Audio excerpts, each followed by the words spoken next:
We have made it to Sunday in the Conference USA season opener as the Owls and the Hilltoppers have split the first two games, with Kennesaw State winning on Friday, the Hilltoppers claiming the dub, and yesterday's game sets up a rubber match here down in Marietta. Bryce Gobert alongside Jordan Griffin, and Jordan, it really has been the tale of two games, with Kennesaw State taking game number one and the Hilltoppers in a pitcher's duel taking the second.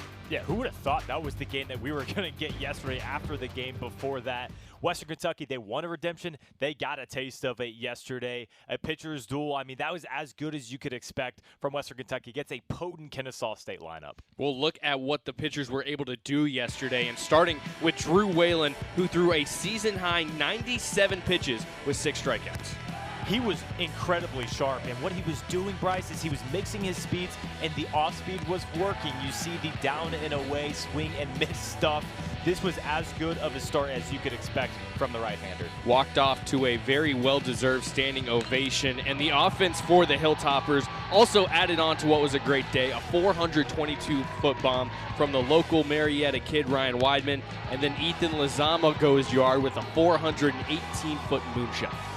Yeah, it wasn't the most runs that Western Kentucky's going to put up, but it was good enough. And when you have guys that have power like that, you can put up crooked scores at any time. They got a third run with the infield in, would tack on another one late to get their fourth and claim that 4-1 win. But for Kennesaw State, it's a, again, story of two different games. Game number one, 8 of 16 with 2 outs and hitting.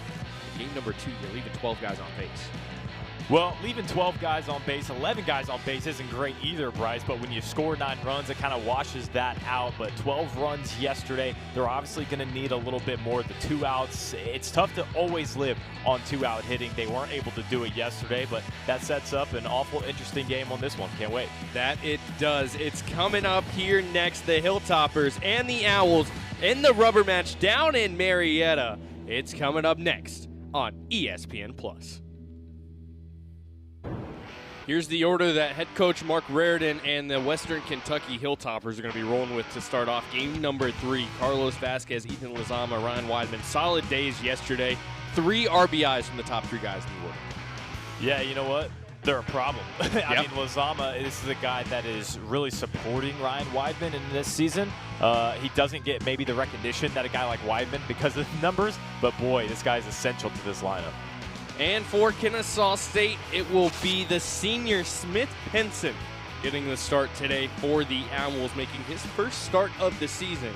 7.52 ERA with 19 strikeouts. He's shown promise for this Kennesaw State team so far. Not only this season, but as Kennesaw State career. You're exactly right. He was the traditional Sunday starter last year. Has kind of moved to this long reliever bullpen outing, but now with injuries in the arms on the weekend, then all of a sudden Smith Penson, he's got the start going. Going to be an exciting one here, Jordan, as we get set for first pitch. Both of these teams trying to claim the Conference USA Series opener. As it'll be Penson versus Vasquez to get us started. The first pitch misses below the zone for ball number 1. And we are underway with a 1:05 first pitch from Marietta. Yeah, for Penson, fastball, it's not going to really knock you off your feet. 87 miles an hour. A changeup, though, that is quite nasty. He drops that all the way to 74. And when you have that changeup that's at the mid-70s, when your fastball's at the upper 80s, it feels like it's going 101 when you're sitting on changeup. Finds the strike zone there, moves the count now to 2-1. As Penson last pitch versus Georgia Southern in the midweek for Kennesaw State, pitched 3 1/3, 2 hits, 2 runs, both of them earned. And moves the count now to 3-1. But struck out a season-high 5 batters, so coming off a relatively good outing for him. Yeah, exactly right. He was able to really find his groove, and strikeouts has never really been his forte. He's usually a guy that will pitch a little more to contact, but lets the first guy get away, which is rare for him. Yeah, leadoff walk here for Smith Penson. Hasn't walked a guy since February 22nd versus Columbia, and the Owls' 10-9 win. He's got 6 walks on the season, 4 of which coming versus the University of Georgia, as Lizama watches the first pitch come in for strike number 1. Lizama, again, the 418-foot blast yesterday in the 6th inning, is going to lay down the bunt, allow the runner to advance, and nearly beat out the throw. But a good play from Donovan Cash, who's making the start at third base today, to make a quick throw to Cam Suda to record out number 1. Yeah, it's a great play from Cash. You had to get him quick. You had to get rid of it quick and put a little extra zip on it. Ooh, man, that was close. Very close. Not sure if that goes to if it hypothetically went to replay, what that would come up. But also good job from Lozama to put the bunt down. It's rare to see that from guys that have that power streak. You typically don't want them to put the bunt on, or typically they're unwilling to put the bunt on, but that just tells you the team mindset that Lozama has. Another guy with a on-base streak of 22 games in Ryan Weidman. He has been dominant after now having a 10-game hitting streak, has a chopper to Shamar McDuffie on the run, makes the throw, and it's an accurate one. It does advance the runner, but it also records the second out of the inning. Vasquez now stands on third. Yeah, another good play from the defense there. McDuffie, it looks like a somewhat easy throw. It's not. He's fading away. He's moving to his right. You have to get just enough on it. And again, got to get that extra zip on it, because guess who else is fast? Ryan Weidman, a 5'2" guy, and that's one of them. I've seen it this year with his stolen base numbers. With 19 stolen bases on the year, was caught stealing yesterday, and what was a rundown and what was supposed to be a double steal for Western Kentucky that ended up not working out for the Hilltoppers. But it brings up Kyle Vidston here for WKU, batting .282 on the year in his 16th start of the season, getting the start behind home plate, catching for the starting pitcher Gavin Perry, who we'll tell you about later today. 2 gone so far here, and a 2-0 count for Smith Pinson. Kyle Vidston standing in, a runner just 90 feet away from scoring the opening run. Western Kentucky got 1 run in the first inning yesterday on the Ryan Weidman 422-foot blast to left center field. Moves the count to now 2-1. Well, 2-out hitting doesn't just apply to Kennesaw State, right? Can Western Kentucky light the match here? That pitch misses away. Yeah, he's trying to get him to nibble on something on the outside edge of the zone, try and shoot it over to that right side of the infield. Western Kentucky yesterday with 2 outs. It was only 1 for 8. Kennesaw State 1 for 11, 2-out hitting yesterday. And gets the swing and miss, does Smith Pinson. And while Western Kentucky does threaten, they are not going to put a run across the plate here in the top of the first inning. We'll head to the bottom half and tell you about the Kennesaw State order and Western Kentucky pitcher when we come back. But Smith Pinson with a nice strikeout to end the top half of the first. A flip at the top of the order for Kennesaw State. Nate Anderson is going to move down to the 2 spot. Chris Cole up in the 1 spot. But Donovan Cash, 2 RBIs so far in this series, working his way towards the history books for Kennesaw State. Yeah, he's also 3 home runs away from breaking the D1 record in home runs as well. So when you produce like Donovan Cash has for so many years for Kennesaw State, you're going to get those accolades, and he's earned these as he gets closer and closer. We'll see when he breaks them. It's more a matter of when than if. Starting on the bump today for Western Kentucky is going to be the senior 6'5" Gavin Perry. Perry on the year, making his 3rd start with a 1.54 ERA. And Jordan, we were talking about it before we went on air. These Western Kentucky pitchers, even though this isn't their normal Sunday guy, they got good ERAs, and they are not afraid to use any arm that can get it done. Oh, you're exactly right. This is a guy that can ramp up the pitch count. He's done it before, and he has a wipeout slider. Bryce, he has people chasing at 67% on that slider. Expect to see a heavy dose of that against right-handers, and we'll see what he does against lefties as well. But that fastball gets it up to 91, 92 miles an hour. I mentioned the slider also has got a curveball changeup. You don't see the changeup too often from him, though. His last outing came versus UT Martin on March 14th, where he pitched 2 1/3, gave up 3 hits, 1 run. It was earned, struck out 2 batters. And that one, fastball bottom of the zone, goes down to strike number 1. They've been doing this thing where they kind of mix up their weekend rotation. A couple times it's been the same, but then you see guys maybe swapped. You see Bennett on Saturday, maybe even Sunday. We've seen Bennett on Sundays this year. Perry in there as well, along with Trayson Peters. Good bunt by Chris Cole. He has the wheels, and he will beat it out. A lead-off infield bunt single for Chris Cole to start off the ball game for Kennesaw State.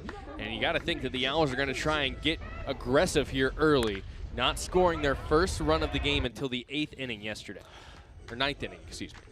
Well, he set the record for the fastest 20 time ever recorded by the MLB. Did that when he was working out with the Houston Astros, and you can see why right there. Those first 20 explodes out the box. That's a perfectly placed bunt for him because he has the wheels to supplement it.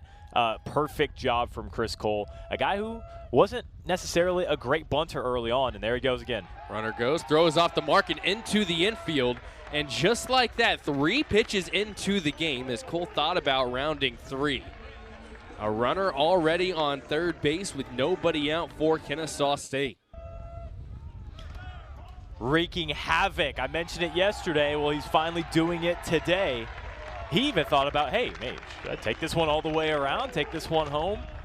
Don't get too crazy, but a great job from Chris Cole to force the error.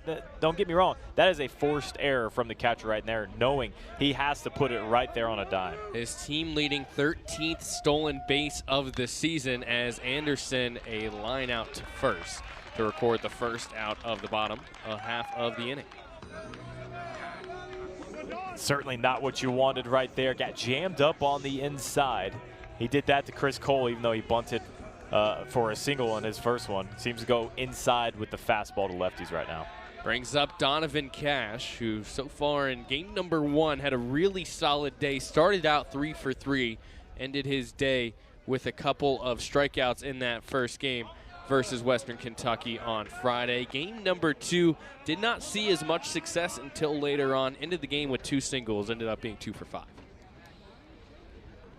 Early on in this season, he wasn't really getting pitched to. You saw him with a lot of patience. I think he's taken that patience along with now probably getting a few more pitches to him. Now that guy like Jackson Shrillo is in the lineup. Cooper Williams has also heated up as well. People are starting to pitch to Donovan Cash a little bit more, and you're starting to see the results and the power start to jump. Didn't get the start early in the midweek, and asked Matt Pastor as that one's hit sharply out to right center field, and it's going to find the gap. It's going to score 1. Cash should have an easy stand-up double. He's in there and gets it started off early. Exactly what Kennesaw State would have hoped for, an RBI 1-out double from Donovan Cash. Power isn't just to leave the park, it's also to find the alley. Leaves a breaker up in the zone away. He's lucky he's getting this ball back. Donovan Cash takes it right there to the warning track in right center. That's a patient hitter who was waiting for a mistake. He finally found the mistake, and Kennesaw State with their early lead. Matt Pastor told us earlier that the reason Donovan Cash didn't start was they felt like Jackson Bradfield was having and swinging the bat really well, and is the reason that Donovan Cash may have not played in that midweek, and Cash took it really well. Yep. There was no hard feelings. You just got to kind of, as a collegiate athlete, you're okay to have those teammates get their turn and a chance to succeed, and I think that's the kind of guy that Donovan Cash is. He knows his role on this Owls team. And I think he also understands how long a baseball season is, right? He knows that he's going to get plenty of at-bats. He's going to see plenty of pitches. It's a guy that, again, patience throughout the season, not just at the plate as well for Donnie. Jackson Cirillo with an 0-2 count, and he'll swing and miss, go down swinging on a breaking ball down low below the zone. So that'll be the second out of the inning, as Wesley Allig coming up to bat, getting the start at second base. Good pitch there from Gavin Perry, that breaking ball. Yeah, just dropped it below the zone to the lefty. Again, kind of going inside to the lefty. He's trying to jam him up. We'll see what he does to the second right-hander he's facing the inning. Donovan Cash, the other, got the stand-up RBI double that gave Kennesaw State the lead. First pitch swinging here for Allig is popped up on the infield. 2 guys under it, and it's going to be Reed Howard who secures the grab, but not before a RBI double from Donovan Cash gives Kennesaw State the early 1-0 lead here in the rubber match on Sunday.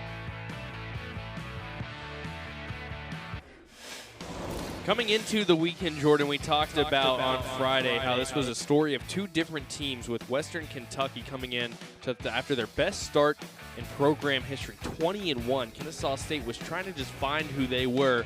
And on Friday night and now Saturday, both of these teams getting a win under their belt. And it seems like the gap between these teams is not as far as some people may think.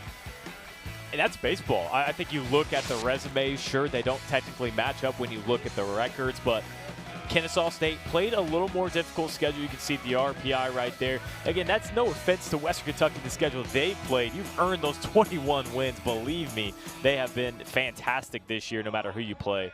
When you get 20-plus wins in the non-conference season, you certainly get to celebrate that. But they've done it in different methods. Kennesaw State on the road for almost an entire month. I mean, they were sighing a big sigh of relief just to be back home. And even when they're back home, it's not really home. This is still Marietta and not usually where they're playing, and about 20 minutes away from the Kennesaw campus. But they're glad to be here. They're glad to be back in the state of Georgia and get their feet back underneath them. And for Western Kentucky, really their first true road stretch. 14 games on the road for Kennesaw State, returning home on Friday night for the series opener here with Western Kentucky. And for Western Kentucky, this is games 4, 5, and 6 on the road this season. So as you mentioned, not a lot of road experience for the Hilltoppers. Fly ball curling towards the Hilltopper dugout, and at the dugout, it will be Cam Sudo making the grab right on the fencing. Nice job by the first baseman to follow that ball that just continued to drift towards the Hilltopper dugout and eventually come up with the grab. Flash the leather, young man. This is an incredibly difficult catch. Right up against the fence and goes, I believe, over it. Yeah, I was going to say, it looks like he's robbing a home run. Yeah. Put him in the outfield. That's why you have that net. You can pull that net down, manipulate it all you want, and you're able to get a catch. And you talk about unexpected outs. I think that's got to be one of those. That's an incredible play from the first baseman. Exactly what Kennesaw State wants from him, as he's had a good start at first base of the year. Brings up Camden Ross, the DH today for the Hilltoppers. Ross did not play in yesterday's game, but did get the start on Friday. Went 0 for 3 with 2 strikeouts and grounded into a double play. Off the end of the bat, a roller back to Smith Pinson, who makes the underhand toss to Sudo. And now that's 2 quick outs here for Western Kentucky to start off the second inning. Yeah, the inning can kind of jump on you when you have kind of a startling play like that. You know, you have a quick out on all of a sudden what you thought was maybe a promising inning or at least a clean slate inning. All of a sudden, you look up and there's 2 quick outs. Drew Berrigan, who had the solo home run to cut it to a 1-run lead for Kennesaw State on Friday, and takes another one deep here, and it's gone. Just as he did on Friday night, a solo shot to left field. How about one here in the rubber match on Sunday to tie this game up at 1 apiece? Just like I was saying, who cares that there are 2 outs? Berrigan says, shut up, Jordan. That is another line shot. Maybe not the traditional moon shots we've been able to see, but boy, did that. Oh, look at the enlarged hat that he's got on over in there. That's a huge hat that they got. Celebration, got to hit the dinger, got to throw the cap on. I understand it. That was a liner out to left field. Western Kentucky, man, they're just a consistent threat. Constant threat. A threat from every part of the lineup. And for Berrigan, that is his 2nd home run of the season. Came into the series with none, and already here with this opening Conference USA weekend, 2 long balls. This one ties up the game at 1 to start off the second inning. And Jordan, yesterday was a pitching duel. Today, it's starting off looking like the batters have the advantage. Yeah, possibly, right? We'll see. For Kennesaw State, again, I think you're okay with allowing solo shots. Now, not too many of them, right? But those typically are not going to lose you ball games. You just have to keep going. You have to, again, have that short memory to get the 3rd out and try and get out of this inning. But that does not take away from the threat, the constant threat that Western Kentucky is, no matter what the out situation looks like. You go from a guy who's batting .325 in Berrigan coming into today to now a guy that's batting .304. The 7, 8, 9 hole hitters for this Western Kentucky team, all batting above 300. 2-2 pitch is inside on the hands, and McDuffie will make the grab on the infield-outfield grass merger to end the inning. But Western Kentucky ties this game up on the 2nd home run of the season from Drew Berrigan, a left field blast. Again, maybe not the moon shot, but a line shot gets out of the park and ties this game up at 1 as we head to the home half of the second.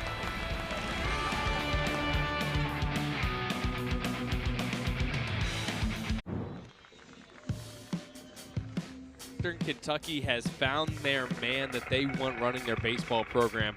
And just 3 years into his tenure, already an impressive start. Mark Raridan, coming from Iowa Western Community College, were in 20 seasons there, did not have one season with a losing record, and really has done a great job with this Hilltopper program so far.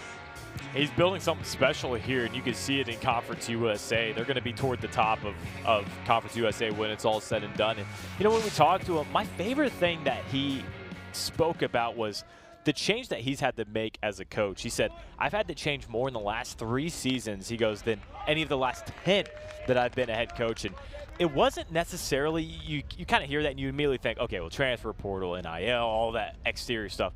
No, he's talking about how kids these days are just vastly different than they used to be, and not necessarily in a good or bad way, but that's just kind of how it is, and how generations change, attitudes change, just the way that they carry themselves is different, and how he's been able to adapt to that. Coaches sometimes can kind of be a little edgy when it comes to that, a little rough around the edges.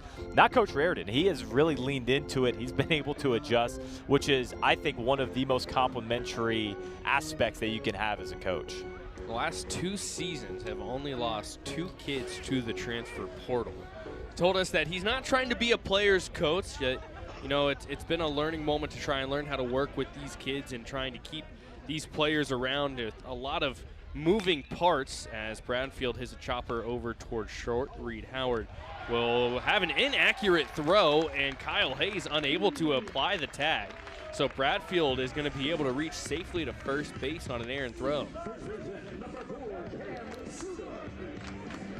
Yeah, if there's one aspect of this team that isn't, top 15 in the country, it is fielding percentage.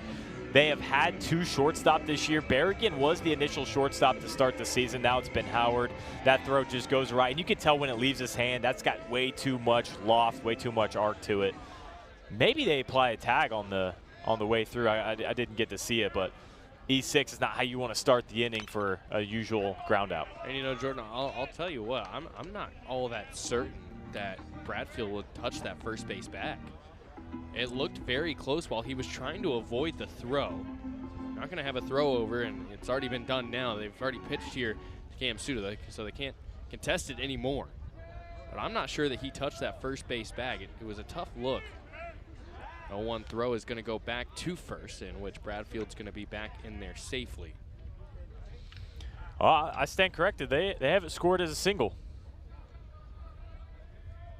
So they're not going to charge the air to Reed Howard here yet, at least as of now. That may change, but goes down as a single for now. Another look at it here.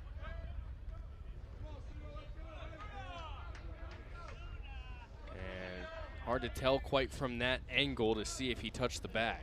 Well, I can tell you, he definitely didn't get the tag on. No doubt. Sure. The double play opportunity drags the foot across the bag, but Cam Sudo is going to be able to beat out the play at first. So that'll go down as a fielder's choice for him. So either way, 1 away now for Western Kentucky. And it will be Evan Holstein up to bat here for Kennesaw State. A freshman from Canton, Georgia, getting the start here. 3 freshmen in the starting lineup for Kennesaw State today. I've only had one. There were first 2 games of the series. First pitch to him is going to be a fastball right down the middle for strike number 1. But back to what we were talking about with Coach Raridan. I know that seems like a while ago with all the action we had, but he said that you have to learn how to develop a culture and what's going to be your foundation that you're going to try and get to roll over year to year, and that is truly how you build a program, of having guys that are going to carry that culture from their freshman year all the way to their senior year, but not only doing that for themselves, but passing it down each year to the new guys that come in the program. Well, another part is to instill that culture in a quick manner, because sometimes you don't get guys from their freshman to their senior year. And more often than not these days, you don't. And that's what I think has been one of the more impressive parts of his 3-year tenure, is how he's been able to implement that so fast and so quick, and how all these guys can kind of play for their head coach and represent their head coach in the same way while only being with the program for a short period of time. Had a great year last season, did Western Kentucky, as That one by Holstein's going to be fouled off. 36-22 record, 15-9 in Conference USA. Made their second consecutive Conference USA championship appearance. I like the hustle from that guy there on that foul ball. Yeah. Running down the hill. Putting the body on the line. Yeah, we've seen a few that are kind of disinterested. And then we've seen some guys that really get after it, which is good. 1-2 pitch is inside on the hands. Curling foul, and it will get into the Hilltopper bullpen.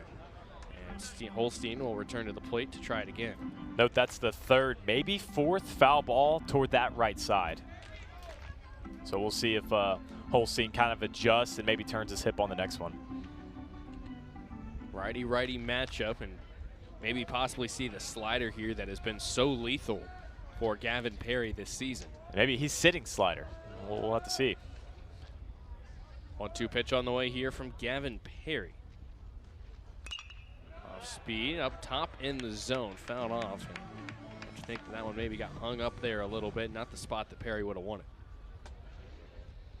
Although Kennesaw State wasn't able to put up the runs that they were looking for yesterday, they got a lot of good at-bats. They saw a lot of pitches. They really ramped up Whalen's pitch count. He had the most he had all season long. The ball just didn't bounce their way. A lot of hard hit balls as well that were outs. 1-2, just misses on the outside. That was where Western Kentucky saw a lot of their success yesterday on the bump, was that low and away pitch. Yeah, that one was close. That one was close. I don't know if I would have taken that one. That's right there on the edge. Here's the 2-2. That one up in the zone again, fouled away. Kennesaw State yesterday, Jordan, you mentioned it, may have not gotten the runs to show for it. Fifth inning yesterday, they had the bases loaded and could not do anything with it. The following inning in the sixth, they had 2 runners on first and second, couldn't get anybody to score. And then in the 8th inning, also 2 runners on first and second, as that throw nearly gets away from Kyle Hayes at first, but he is able to make the catch. Had 2 runners in the 8th, and then finally found a way to score a run in the 9th to avoid being shut out. If the Owls were to have been shut out, it would have been the first time in 187 games that Kennesaw State would have been shut out at home. It had never happened under the Ryan Coe era, and today it will not happen again.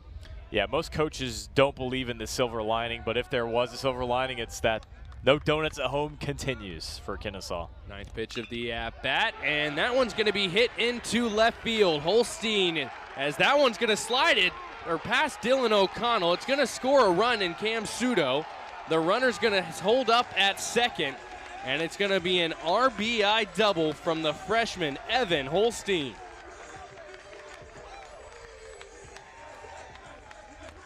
What a time to come through for Evan Holstein early in this ball game to give the Owls the lead again. This is a freshman that they knew had the potential early on.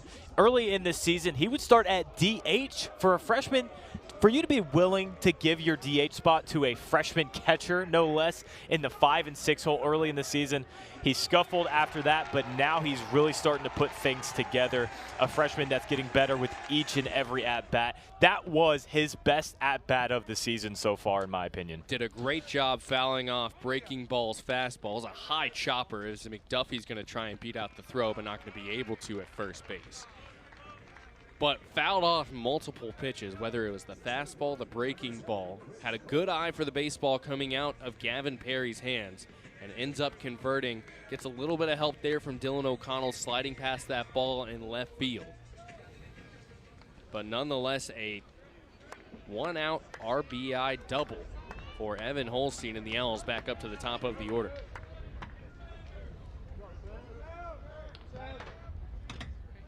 Chris Cole, who had the bunt single in his first at-bat, a big swing and miss, was going for the fences there. Not traditionally your home run guy, but he wanted to dispel that myth. He was looking to put that 500 feet out. Olson, McDuffie, and Chris Cole, the only batters in this Kennesaw State lineup this season, yet to hit the long ball. 0-1 pitch is going to be also hit into left field, and that one's going to roll towards the corner. Another run's going to score as Holstein steps on home plate. Chris Cole slips, is going to have to get back to second base, but the Owls, with another RBI double, have taken a 3-1 lead.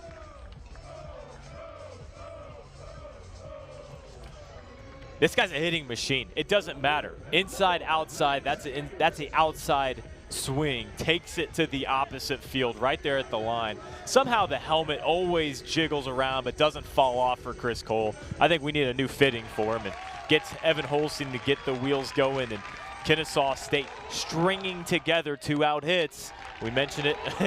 Well, good thing he didn't get too far and get gunned down in between the bases, but Kennesaw State successful hitting late into these innings. A 2-out hit early on for the Owls. Again, 8 of 16 on Friday night, hitting with 2 outs. So far here, they get their first one in the second inning, and that really wasn't a bad pitch from Gavin Perry on the outside corner. Chris Cole was just able to reach down and poke one out into the opposite field. Well, and it's really not that often, Bryce, that Chris Cole gets RBI opportunities. Gets his 8th RBI. You know he's got to be jacked when he gets up to the plate as the leadoff hitter. Good to see that he finally can get a reward for that. Mentioned his 8th RBI in the season, and that one-hole hitter. Not the traditional spot he's been in, but the hits keep coming for Kennesaw State, but that one's going to be ruled foul. Just barely missing on it was Nate Anderson. Had the line out to first base in his first at-bat in the first inning. Almost had a base hit over the head of the first baseman that time. Well, have you noticed that not a single hard hit ball for the Owls has been up the middle? It's been either foul to either side or to the gaps in the alleys and right or left central. So certainly something to be said about that and what they're searching for in their approach today. Check back at first to Chris Cole. 1-2 pitch going to come home, and it's going to miss in the dirt. Fastball bounces, and a nice stop there by Kyle Vidston, who gets the start at catcher for Western Kentucky today to keep that ball in front of him and hold Chris Cole up at second base. So the Owls get 2 runs so far here in this second inning. 3 hits in the inning from Jackson Bradfield, Evan Holstein, and Chris Cole. Nate Anderson with a 2-2 count, trying to keep the inning alive, and he'll foul one off high up the hill and way into the woods. If you're going to go searching for that baseball, sir, well, all the respect in the world to you. That's a lot of wooded area to search through. Boy, and you can really pick him out in that green shirt, too. He was going deep back there. A true huntsman. 2-2 pitch again, and it's going to be fouled off this time down the third base side. I'm not sure I'd have that much dedication to go searching for a ball out there in the wood. I'm not sure that if that ball gets back into the Kennesaw State team's hands, they're going to put that ball back in. Right. I hope that that's his job and not just he just wants to do that. Yeah. I hope that he's required to do that, because otherwise I question.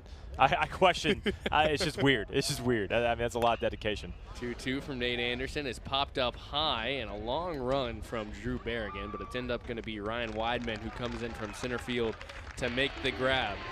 Chris Cole, a RBI double that gives Kennesaw State a 3-1 lead over the Hilltoppers headed to the third. The man in the middle, the acting head coach on the weekend for Kennesaw State, Matthew Passor. In his 4th season as the pitching coach for Kennesaw State, the acting head coach, as Ryan Coe is not with the team this weekend. And Jordan has done a great job with this Kennesaw State pitching staff during his 4 years. Yeah, just a guy that's a natural leader. I don't want to use the word maybe unorthodox way of getting into coaching, kind of took a break after his playing days, but a guy that has had really good control over his pitchers over the years, and it shows. Look at the MLB draft picks. Blake Wehunt, who was a first-year guy for Kennesaw State at the time, and then Blake Ida, who went gangbusters last year. Struggling with some injuries this year, has had to overcome them, but I think has done a tremendous job at doing that with a lot of inexperience on the back end of the bullpen as well. Reed Howard up to bat, but Matt Passor's coaching story, Jordan, is an interesting one. The day after his final collegiate baseball game, ends up putting down the glove, calling it quits on his career, ends up going to sell cars, does that for a couple days, said that after a couple days he kind of would, instead of selling the trucks on the lot, would start taking the trucks and starting to drive them out to go watch some baseball games. Got that knack for baseball still, ended up getting a job at East Georgia State, and then got the opportunity to become a head coach at that school. 1 on 35, was not able to hire any assistant coach, so had to do everything himself, as that ball is going to ride the foul line and work its way into the corner for a double for Reed Howard in the 9-hole to get us started off here in the Senate. But 1 on 35 had students and players coaching the base pass. He had to mow the grass, pull the tarp. He said you learn a lot about your team in those scenarios. I mean, could you imagine? And you learn a lot about yourself as well. Yeah. I mean, I don't want to not talk about Reed Howard's double right there, but he was able to lace that on outside pitch. So good start to the inning for Western Kentucky. But you learn a lot about yourself in those dog days. But he also talked about how much he loved it at the same time. You know, it's kind of one of those things where, sure, if you could go back and say, hey, could I have more staff members, and you take them, right? But at the same time, you kind of embrace the suck in certain aspects of the job, and he learned a lot about himself. And he told us he threw his cleats, his gloves, everything that he had. He threw them away after the season had ended. Just one day after his collegiate his collegiate career had ended, he believed that baseball had kind of chewed him up and spit him out. And hindsight being 2020, that wasn't even close to the truth. So it's great to see that he kind of followed what his heart was telling him. Not that long after he threw all the stuff away. And, you know, one thing leads to another. Hard work pays off, and it leads you to some great spots, and that's what he's been able to do in Kennesaw. Top of the order, and Carlos Vasquez due up. Said he would mow the grass to kind of take his mind off of everything, would go sometimes straight from being in a button-down to putting on the coach's shirt, just coaching in a white T-shirt sometimes, he said, after going from administrative duties to coaching duties. And ended up, after a couple years as being a head coach at East Georgia State, taking a job at Miami, Ohio, which he said was kind of his way into the Division I ranks. Yeah, and I think any coach that has been at that kind of level and then be at Division I can say, Division I, hey, we got it pretty good up here. We got it pretty good up here. Don't have to deal with nearly as many things like having to coach in a button-down shirt. But again, you got to be thankful for all the opportunities, and he sure is. And it's funny in hindsight, but I'm sure at the time it's sweaty and not fun. It is definitely not fun, and like you said, that 1 on 35 experience. I mean, you're learning a lot about yourself and what you're able to do and how far you can really push yourself when it comes to the coaching side of things. But he also said that once you get to those Division I ranks, as he's going to have a quick conversation here with Smith Pinson, once you get to those Division I ranks, and he had a conversation with Trey Fowler, who was on the broadcast with us on Friday night, that kind of persuaded him to take that Division I kind of step, you could say, and telling us that once you kind of get in that Division I spot, you're kind of going to stay there, and you really don't want to leave once you get that opportunity. Yeah, it's kind of like almost any industry, really. You just get that foot in the door, and then one thing leads to another. You have certain connections. You get to know other coaches. And then, of course, his baseball knowledge, his pitching knowledge is incredible acumen at the same time. So it's a combination of all those things. I think he was being a little humble when he was talking to us as well. But this is a guy that has earned every bit of success that he's gotten. Definitely the right-hand man that Ryan Coe wants. Hammond wanted to make sure that he gave credit to the rest of this Kennesaw State staff as well. Kind of just telling us that it's not just him that is making all these players, you know, the great athletes that they are, but getting a lot of help from Brad Tyler, the hitting coach, and just a couple of other people that have really made this program what it is right now. Yeah, he talks about Coach Elkins, and then also Terrence as well, Director of Baseball Operations. He does a lot of the things that nobody, you know, wants to do. You got to hotel bookings, you got to have all the details, team meals. Terrence takes care of all of that. It takes a village to really run a Division I program, and Coach Coe having to step away, obviously, unfortunately, but knowing that he's left it in the hands of very capable individuals, that is what you want to build in a coaching staff, and that's what they have.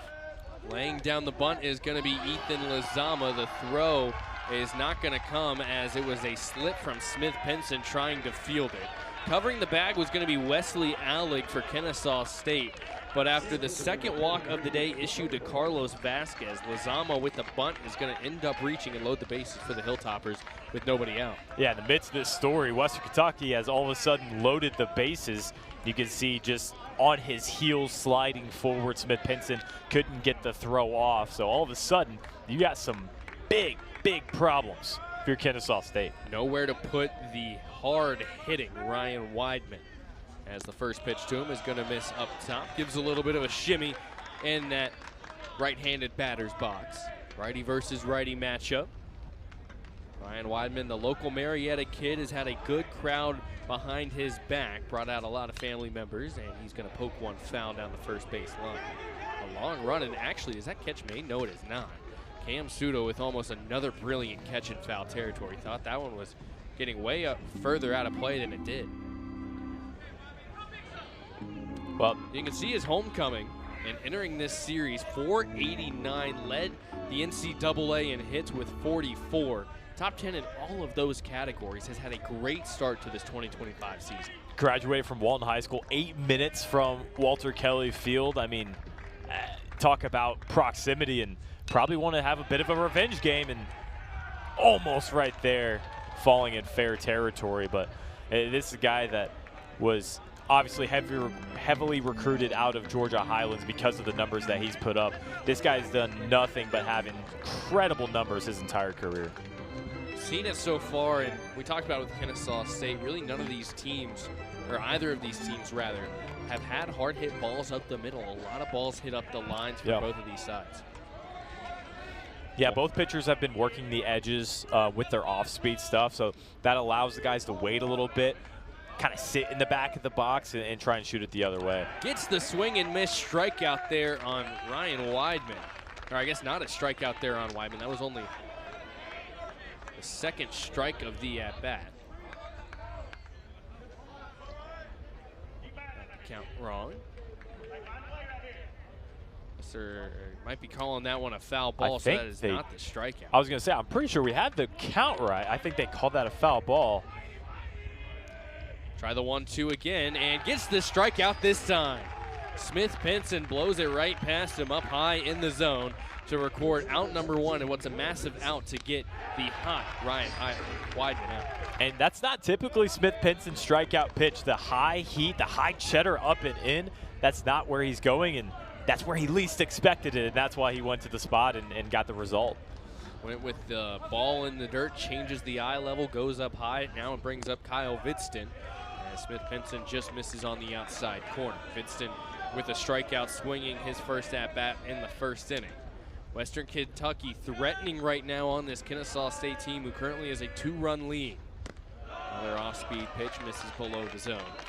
And that's the problem with Western Kentucky. All right, you struck out one of the best hitters in the country right now. Well, now you got another guy that's always very dangerous in Kyle Vidston right behind him, and it just never stops. 11 hits on the year for Vidston as he has worked a 3-0 count, nowhere to put him.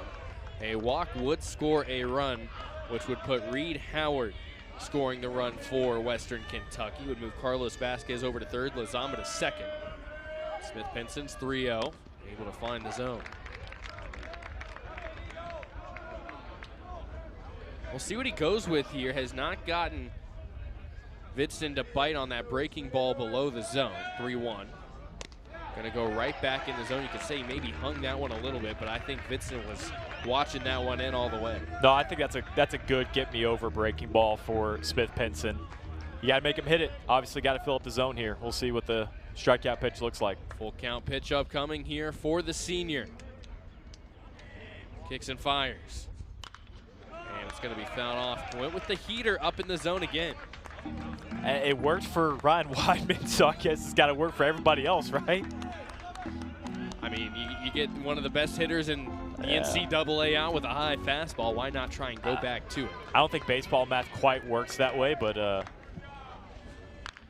breaking ball is going to be fouled down the third base line this time.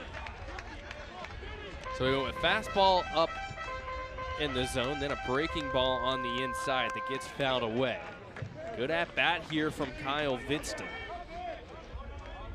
Now you really got to wonder if you're Smith Pinson, what are you going back to? You going back to the high fastball? We'll find out. Breaking ball is going to be popped into shallow right center field. Coming in to make the grab is going to be Cirillo. Tagging up, the throw home is going to be in time, but a nice slide to the back part of home plate, and now they got Carlos Vasquez in a rundown. Runner is going to be tagged out at second, goes down as a double play.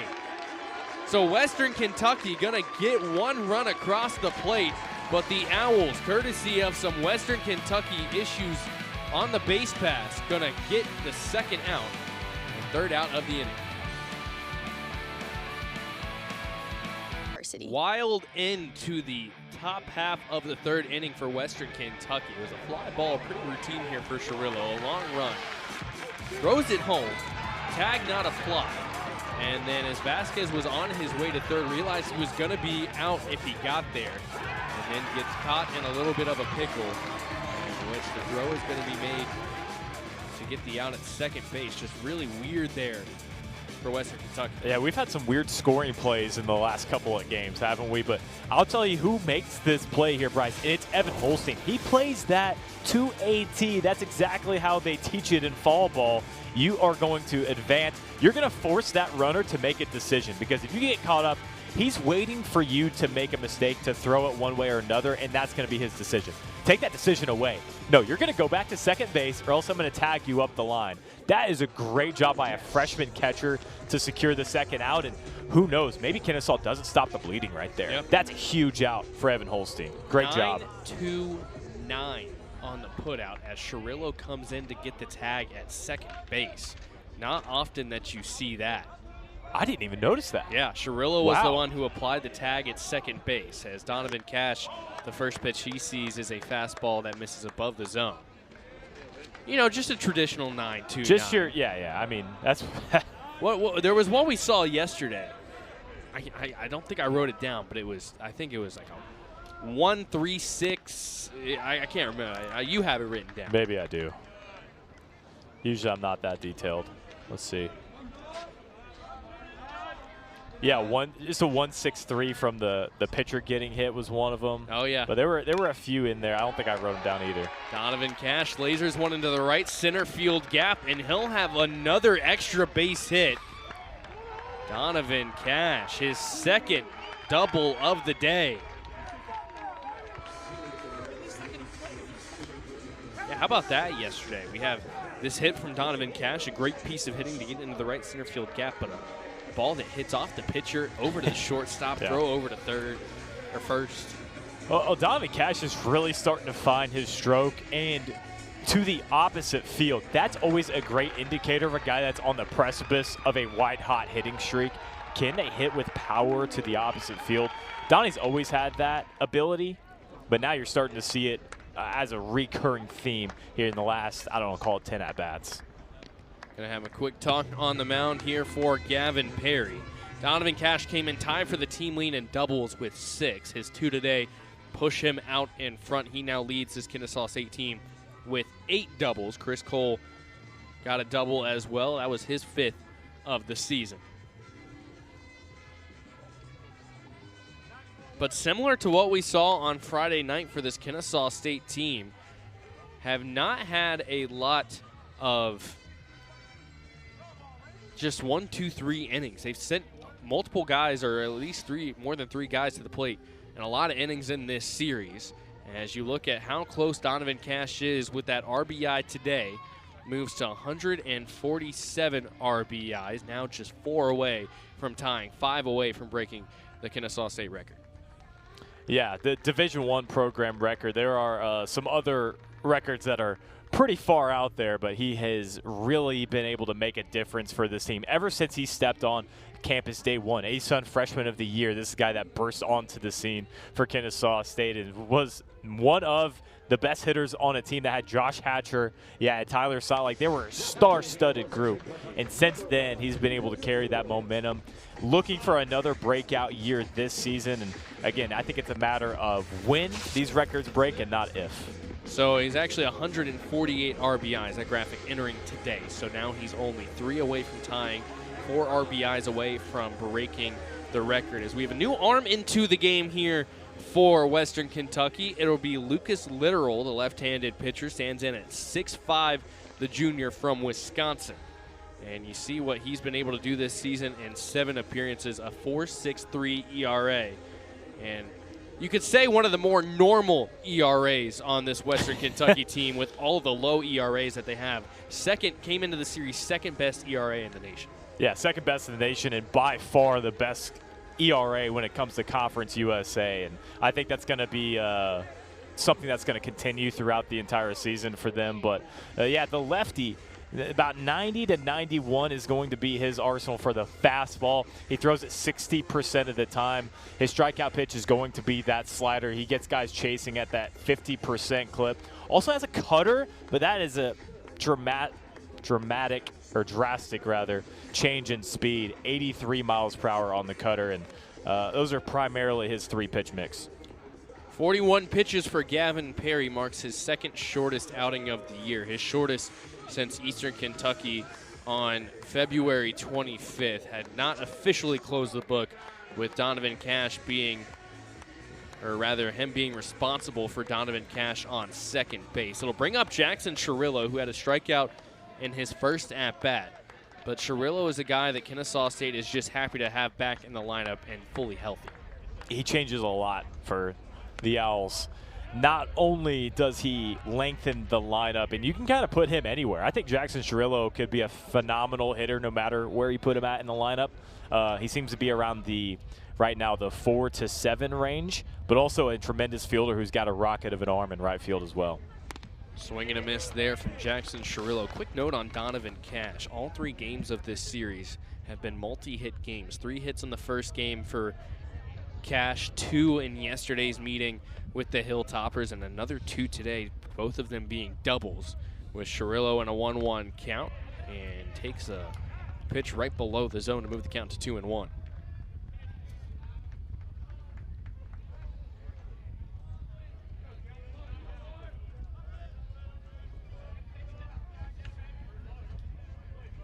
Litterall's pitch just misses on the outside. And good eye here from Jackson Cirillo, being patient, waiting on the pitch that he wants to see. It seems to be a tie zone today. Tell you what, though, this is not a common occurrence here for Kennesaw State, seeing a left-handed pitcher throw from this Western Kentucky team. 3-1 pitch, misses below the zone, and that'll be a walk for Jackson Cirillo. First 2 batters of the inning for Kennesaw State have now reached safely.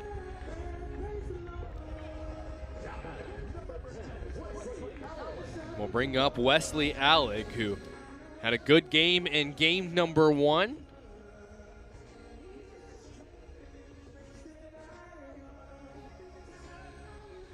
Yeah, I think it's really crucial for Kennesaw State to score here, whether it be Allig's at bat or Bradfield following up. Just because I know they have the lead and I know there's a lot of ball left to be played. That just seems to have been the thorn in the side of Kennesaw State, which is score early. The middle innings, you kind of start to drone on, and the offense kind of dims out a little bit. You do not want that to be the case here. You want to be able to have that consistent offense so that Western Kentucky never feels settled into the game, and you can keep them at an arm's length distance the entire way through. Had the solo shot home run in the 5th inning to score Kennesaw State's 5th run of the game on Friday. Shows bunt here again, and it misses below the zone. Now a 2-0 count. So just as Western Kentucky was able to get base runners on early last inning, Kennesaw State does the same thing here. Anything you can do, I can do better here from the Owls, they're saying.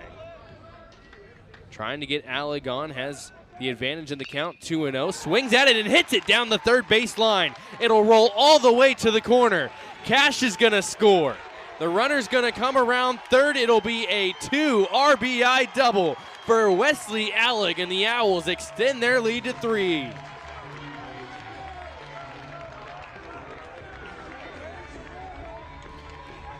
There's something about the chalk lines today, right? The foul lines have been awful active. People are roping it and twisting it toward the first and third base side, and Wesley Allig is no different. The Owls have been able to find power, not to the gaps, but to the corners, oddly enough. That's a big-time double for the freshman. That's how you grow. That's success, and he earned it. Twisted that one on an inside pitch. The only player to have success in the gaps today, Donovan Cash. Both of his doubles to that right center field gap. Everybody else, like you said, has found that line, whether it be down the first base or the third base side. And Kennesaw State taking advantage right now. Still nobody out, and a runner in scoring position with Jackson Bradfield at the plate in a 3-run lead. Nobody out. Swinging through it on a nice breaking ball on the inside part of the zone from Litteral. And based on yesterday, this is what Kennesaw State was hoping to do early on in this game. When you leave 12 guys on base and you have the opportunities to score guys, but you just can't get that hit that finds some green grass, you're going to be frustrated. And you're seeing, I think, some of the frustration be taken out by these Kennesaw State hitters today.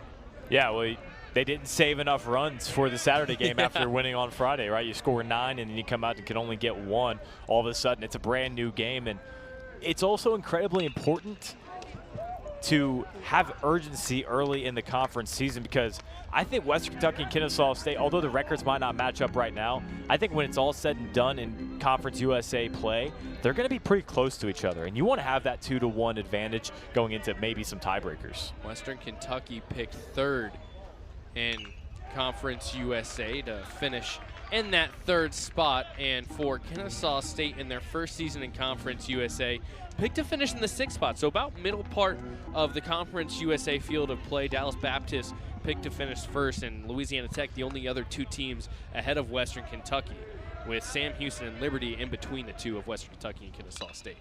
Yeah, of which I'll say I can understand both perspectives of, if you're a Kennesaw State fan, you look at that and say, well, they just don't know what Kennesaw State baseball is like. At the same time, most teams their first year in the league automatically get voted last. And for Kennesaw State not to be even close to last there, I think is a sign of respect in just a very different looking way. 1-2 pitch here to Bradfield is popped up high into the air on the infield. Kyle Hayes looks to be controlling it, and he will make the grab to record the first out. But this is going to be a long conference season for both of these teams, and I think that for, again, both of these teams, you know, Western Kentucky playing on the road, this is going to be a good warm-up series for them and getting early road experience in Conference USA, where in the Owls, in their first season in Conference USA, they know the competition because it was high in the A-Sun. It's not like the A-Sun was a cakewalk kind of a conference. It was still tough with teams like FGCU, Lipscomb, and now Conference USA, that competition just gets even better. Yeah, it's the upper echelon of the A-Sun was pretty good. I will admit there were some easy outs in the A-Sun. There's just no other way to put it. There were some teams, I'm not going to name names, but there were some teams that were guaranteed at least 2 of 3. That is not a case in Conference USA. Another hard hit ball hit towards the left field gap, and coming over will be Dylan O'Connell. Cam Sudo with a stand-up single here. It'll be an RBI, and the first 4 of 5 runners for Kennesaw State have been able to reach base safely, with the Owls putting 3 runs across the plate here in the 3rd. This is something that I think people want to see more from Cam Sudo.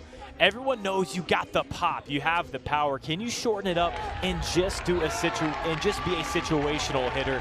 Shortens up his swing a little bit. Does take the heater though. Takes it to left field for the single. That is also a hard hit ball, but Cam Sudo, it's good to see that he's not just an extra base hitter. He can also get the singles in there as well.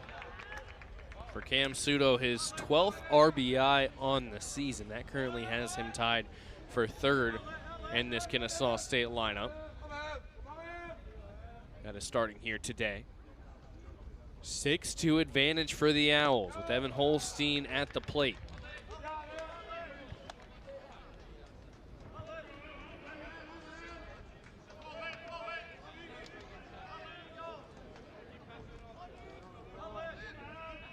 Have taken advantage of this Western Kentucky pitching staff here so far. That one's popped up foul and curling towards out of play, and it will get out of play. Fan thought about it, but ended up holding Man, up. didn't even try. He saw it was out of his reach. Turned around right away. Man. Wearing the Braves jersey? Wearing a Acuna jersey? I mean, that's a tough look, man. We are pretty critical, though. We are. You know, I'd but like to think that I could make a lot of plays on that hill, but actually being out there and saying it and doing it is two different things. I'm not saying I would make that play. I'm saying I would at least try. I might fall, but I'd give her a shot. See, but now you know that there's cameras that are going to be on you, so if you do fall, you're going to get embarrassed. Can't risk the embarrassment. I would rather get embarrassed because I gave it my all than rather just sit down. 2-2 pitch here for Evan Holstein is going to be swung on and missed. That'll be a strikeout. First one of the day for Lucas Littoral. will be the second out of the inning, as Shamar McDuffie will try and come up and extend it, bring back up the top of the order for Kennesaw State. You know, I think you make a good point, though. Might as well go. It's like just trying to get embarrassed trying, Full just bore. not giving. Full bore, absolutely. I'm not going to be that too cool for school guy. I'm going to get after it. See, and then if you make a cool play, you have an opportunity to end up on Sports Center or somewhere on social media. Yeah, there are benefits. There are. I think the ceiling is too high for you not to go after it. McDuffie 0 for 1 with the ground out here today. And he'll rifle one back up the middle. First hit up the middle that we've seen for Kennesaw State or Western Kentucky today. A good piece of hitting for Shamar McDuffie, the 4th Owl hit of the inning. The numbers might not indicate it as much as my mind says it, but Shamar McDuffie, I think, has vastly improved his ability to hit a baseball this year. He seems to just be his approach seems to be a lot more mature, and the swing plane is a lot more even. Last year, I think it was a lot of down, a lot of up, and it was tough to kind of find an even plane through the strike zone. That's not the case this year. I think he is barreling baseballs up at a much higher clip. Batted a little under 200 last year. I think this guy's going to get up to maybe about 250 this year, maybe even more. I think he's got a lot of untapped potential at the dish. Freshman last year, member of the ASUN all-freshman team, so was recognized for what he was able to do last year. His average last season got up as high as 220 in the middle of the year, fell below 200 towards the end of the season. Didn't stay as an everyday guy as he is right now for Kennesaw State. As Chris Cole with 2 runners on, down in an 0-2 count with 2 outs. Look back at Sudo at second. And that pitch will miss outside. Well, I also think 2 seasons ago, I think Coach Coe and the staff truly learned the hard way about the value of a good defensive shortstop. They didn't have one. After Tyler Simon had graduated, they were kind of searching for that, struggled.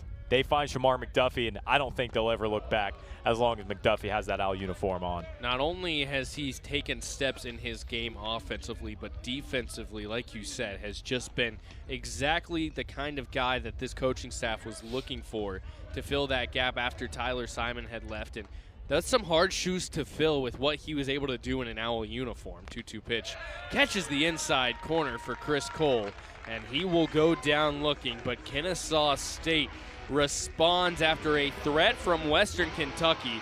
They score 3 runs here in the 3rd inning, with Wesley Alex' 2 RBI double being the highlight, as Kennesaw State takes a 4-run lead to end off the 3rd inning and the rubber match here on Sunday in the Conference USA Series opener.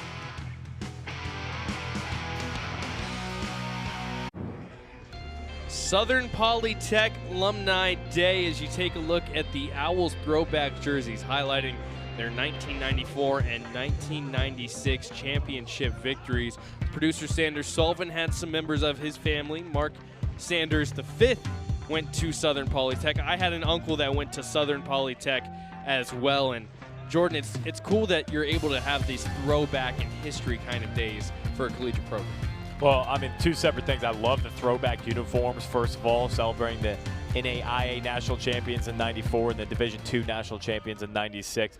There's a rich history here, and that's one of the things I love about this team playing in Marietta this year, is that they're able to kind of recognize that and bring it back. I don't know how many people out there know about the history of what they call Pollywood, though the players, you know, popularly call the stadium that they're playing at this year Pollywood, and I think it's a great time to educate people surrounding the Kennesaw State program. And Southern Polytechnic State is a great run, and you know, it's great to see that they have the resources and have this special season to come back and recognize all that paved the way for them. You know, it may not have been what Kennesaw State was hoping for, not getting to play their first Conference USA season in that new stadium, but a pretty cool opportunity to do it at the home of your secondary campus down in Marietta for Kennesaw State and what was formerly Southern Polytech. And just getting that opportunity for your players to get a chance to see that history. And this field has some history to itself. Yeah, I mean, it's almost like Wrigley if you put it in Marietta, Georgia. I mean, legitimately, that's what the college equivalent of it is. There's just so many dating back to 1950 when the stadium was first named, and for Kennesaw State to be able to come back, as you mentioned, on a secondary campus. That's a beautiful pitch from Smith Pinson there on the changeup, but to have two campuses to be able to do that with is also something that I think might not be given enough credit. It's a nice strikeout there of Dylan O'Connell to record out number 1 here to start off the 4th inning for Western Kentucky, as Camden Ross will step in, who had a ground out back to Smith Pinson in his first at-bat that came back in the 2nd inning. I like Pollywood. I like that name. I'm going to start referring to it. Yeah, Pollywood. It's cool. All the cool kids are using it. All the cool kids. Would you consider yourself a cool kid? No. I'm just a imposter using Pollywood as the children's vernacular. 2-0 pitch falls below the zone.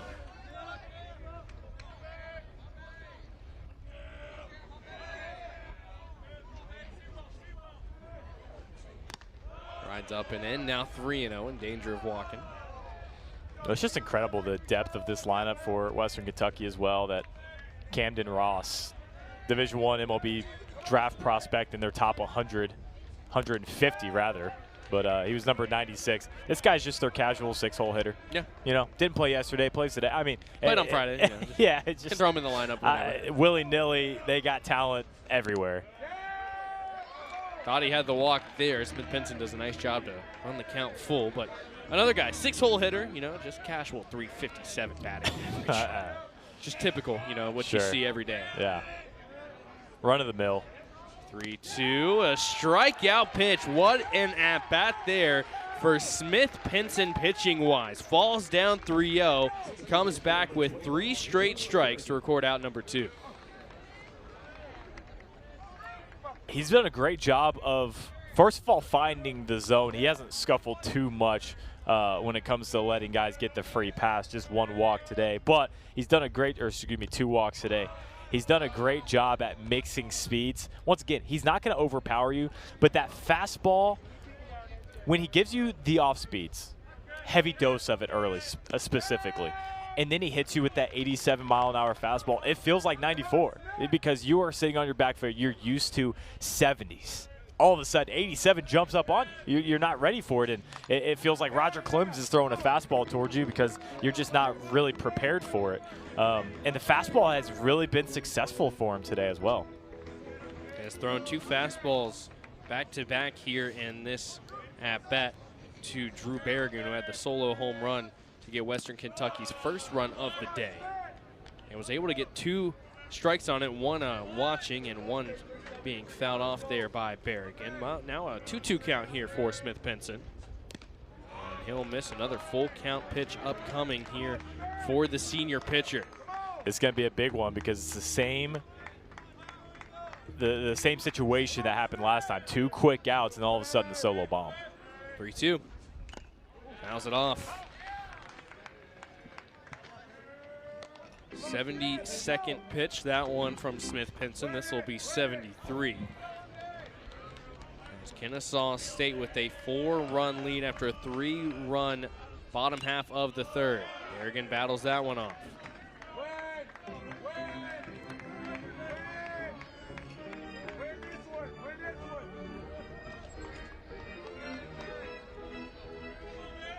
As of now, from what we can see on the Kennesaw State stats page, one of the longest outings of the year for Smith Pinson. He's gone so far 3 2/3. He went 3 2/3 at West Virginia, where he gave up 8 hits, 6 runs, striking out only 1. Through 67 pitches in that one, is up to 74 here in this one. 3-2 again. Just misses on the outside part of the zone. A good at-bat there from Drew Berrigan to extend the inning, drawing the walk. Yeah, really difficult to lay off, I think, for Drew Berrigan, given the success he had last time. That's a very close pitch. I do think that is a ball. Great AB from Berrigan and good patience to show at the end of a tough AB. Brings up Kyle Hayes, who popped out to Shamar McDuffie on the edge of the infield-outfield grass.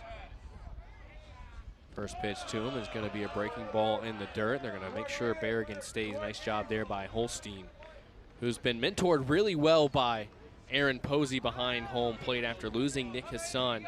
Coach Passor told us that, you know, these guys are really no better guy to learn from than Aaron Posey with the leadership qualities that he has. Just a guy that a lot of these younger players have started to kind of look up to and try to kind of mimic their game after him. Yeah, and Posey finally getting that full-time starter role that I think he was deserving of last year, but Nick Hassan was just so good. There's no way that you could put him behind the plate all the time, and he was very understanding of that, has been a great leader his entire time. The go-to media guy I hear, I mean, he's just so well-spoken, Aaron Posey is, and good to see that the other freshman catchers have been taken under his wing and have had some success as well. Has done a good job of training them up this season. And again, this is going to be an adjustment not only for these freshman catchers, but for Aaron Posey himself. You know, this newer backstop. Not what, again, these Owls were used to. We've talked about it now the last 2 days, but it really does make a difference on the importance of keeping these baseballs in front of you. Because if you were at Old Stillwell Stadium, there's not a lot of room behind home plate that allows runners to go and balls to get away so far. Yeah, a lot of room back there this time. Higher wall as well. 2-2 pitch. That one's going to find the gap to the left of Shamar McDuffie. And it'll be a 2-out single from Kyle Hayes that keeps the inning alive. Reed Howard, who had a double in his last at-bat in the third inning to lead it off, is going to be coming up to the plate. Yeah, a lot of room right there because Cash is hugging the line. McDuffie's a little closer to second base than normal. Just slightly, I wouldn't say out of position, but not in the right spot to try and nab that one. And it looks like Matt Passor is going to make his way out to the mound. We'll see if this is going to be the end of the day for Smith Pinson. And it looks like it will be. We'll get the new arm for you here in just a moment. So not a bad day for Smith Pinson overall. Gave up a couple of hits, had a decent amount, 4 strikeouts on the day for Pinson, as we're going to get a chance to see a guy that we thought maybe we might see earlier on in this series, but just never gotten the chance to. It's going to be Bo Rudy for Kennesaw State. Yeah, the reason they didn't get a chance is because the pitching was so stellar for Kennesaw State. You had Ryan Gold, who went 5 1/3 and was able to get the win, and then you had Harry Kane yesterday, and then Daniel Pell able to finish it off. So you have the luxury now of being able to bring in Bo Rudy, who is, although Kennesaw State's closer, can also act as a middle relief guy. Has a ton of gas in the tank and a ton of action in the arm. This is a guy that's going to light up the radar gun. He's going to throw you off. He's going to compile up those strikeouts with, in my opinion, for pound, maybe the most aggressive delivery you'll ever see. Sounded like Dana White over there, pound for pound. Well, Shocked John Jones wasn't at the end of that sentence. A-Sun Relief Pitcher of the Year just tells you how dominant Bo Rudy was last season. I mean, got all the accolades. You see what he was able to do in just his freshman year, coming into the collegiate level and being that impact player. Exactly what Ryan Coe's pitching staff was looking for in a relief pitcher. And like you said, has gas in the tank, so we'll see how long the Owls are going to try and use him today, especially not using him all weekend. May have some extra energy. Yeah, you're exactly right. And I think a fascinating fact when you look at the stats for Bo Rudy, Bryce, he has thrown 187 pitches this year. 173 of those have been fastballs. That is a 93% clip. So he's just all gas all the time. All gas, no brakes for Bo Rudy. And it works. He's had a phenomenal start to the season as well. Saw his numbers. 12 2/3 innings pitched, 13 strikeouts on the year. He has faced 53 batters, rocking a 4.26 ERA. 2 out with Reed Howard at the plate. Righty-righty matchup. First pitch is going to be popped foul and out of play. That one way up the hill. Bo Rudy just going to try and come in and close things down for Kennesaw State. 0-1 pitch. Going to be hit hard out towards center field, and it looks like Rudy's going to get out of it. So Smith Pinson leaves it off for Rudy, who closes the door on Western Kentucky to end the 4th inning. 2-3-4 due up for the Owls with a 4-run lead headed to the home half. Kennesaw State with a big 3rd inning. 3 runs coming across the plate. Chris Cole and Wesley Alec doing some damage for Kennesaw State. They had 2 runs in the 2nd inning, 3 runs in the 3rd. Just a lot of production from all over the Kennesaw State board. Well, they were looking to do what they didn't do yesterday. That's compile. They weren't able to string it together anything successfully. They had the hard hit balls. They just did not have the results. They've had the results. Guys have been able to rip it down the lines. You pitch them outside. They've been able to push, and they've been able to pull. Exactly what the Owls were going to try and do after yesterday's 4-1 loss. Like you said, 12 guys left on base. Only 1 hit with 2 outs yesterday for Kennesaw State, and what was a much different game 1 to game number 2, and the Owls returning to form here in this rubber match game number 3.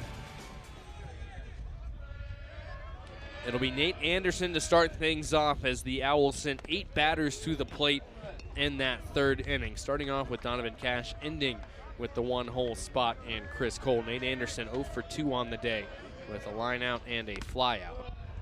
Ahead in the count here now 2-0.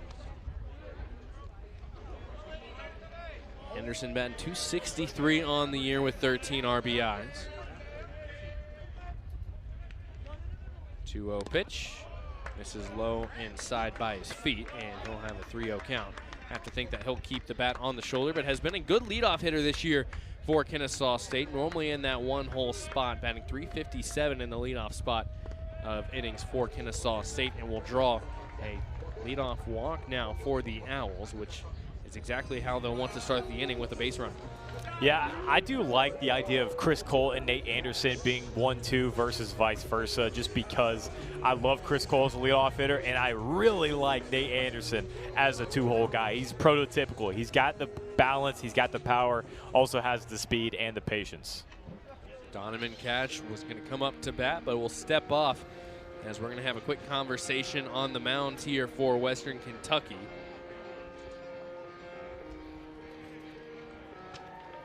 And you have to think, if you're this Hilltopper team in this rubber match here in game number 3, as Dylan Napoleon, the pitching coach in his 3rd season with the team, is going to have a conversation with Lucas Littoral. And it'll actually be a pitching change. So Western Kentucky going to make the call to the bullpen. We'll tell you about the new arm when we come back here at Marietta, with Kennesaw State leading the Hilltoppers of Western Kentucky by 4. Sophomore Zach Lyles into the game now for Western Kentucky. Another lefty arm that the Hilltoppers are going to throw with nobody out and 1 on for Kennesaw State. They're going to turn to the 2025 NCBWA preseason stopper of the year watch list member. Yeah, this guy's improved drastically from one year to the next, and bringing back-to-back lefties in. Lefty to face Donovan Cash. So that tells me that I think they're going to keep in Zach Lyles for hopefully a decent bit. His longest outing on the year came 2 games ago for him on March 11th versus Southern Illinois, where he pitched 3 innings and a total of 53 pitches with 1 hit given up, 2 runs. Both of them were earned, striking out 4, which was his season high so far in his outings this season. Nate Anderson on first, Donovan Cash at the plate. Lyles is another one of these guys that's predominant fastball, 75% of the time he's throwing the old number 1. Has a slider, doesn't have a high whiff rate on it, but also throws a changeup that certainly does at 40%.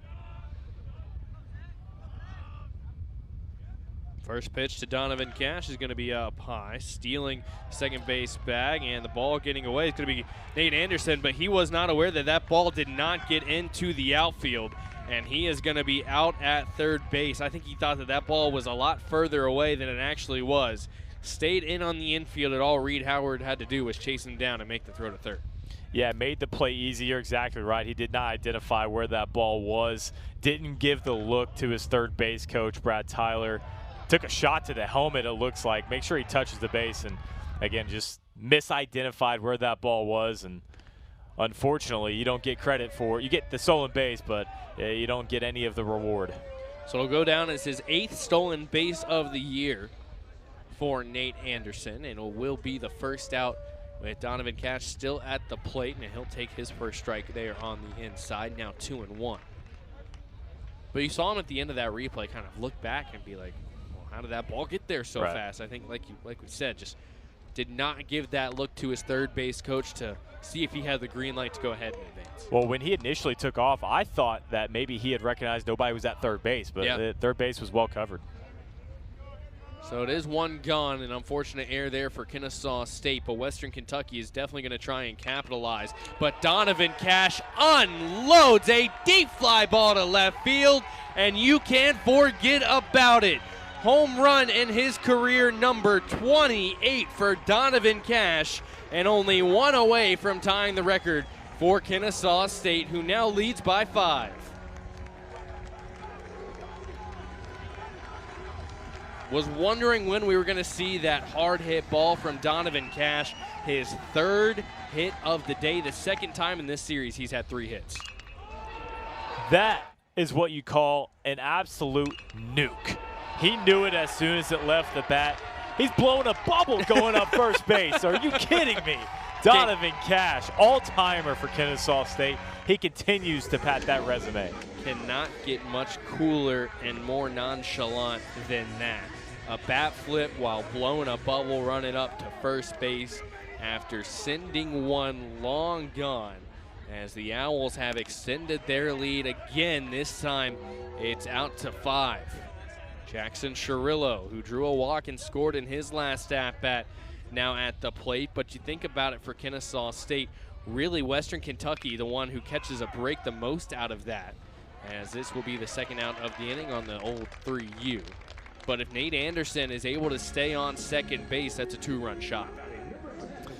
Yeah, certainly is. You try your best not to have that kind of mindset or think about that one too much, and try to enjoy the solo shot, but that's always in the back of the head, especially if it starts to get tighter down toward the end. You kind of start having second thoughts. So this Kennesaw State team finding a way around this very well experienced and what was well polished Western Kentucky staff, that this is by far the most adversity that they have faced all season long. A 1 pitch here to Wesley Allig is swung on and missed, now 0-2.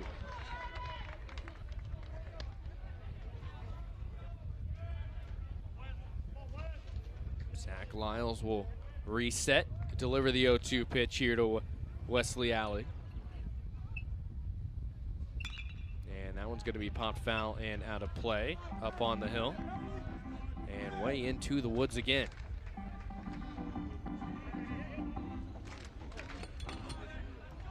Allig, a 2 RBI double his last at-bat in the 3rd. Batted in back-to-back innings here for Kennesaw State. Has a good eye to lay off the outside pitch. Now a 1-2 count.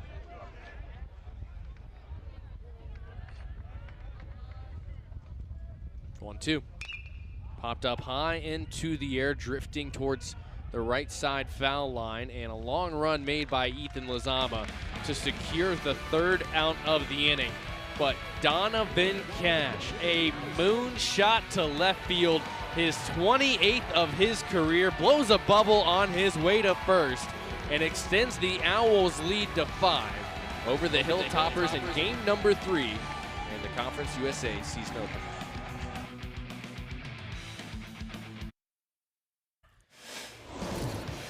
Owls send 8 batters to the plate in the 3rd, only 4 in the 4th, but Donovan Cash, a monster home run to inch closer to Kennesaw State history in both RBIs and home runs, and now his 3rd hit of the day, really feeling himself in game number 3. Yeah, as he should. Everything's starting to come together for the guy who's getting a start at third base today. Shows it off with the bat. I mean, anytime you can have a 3-knock day, you're living right.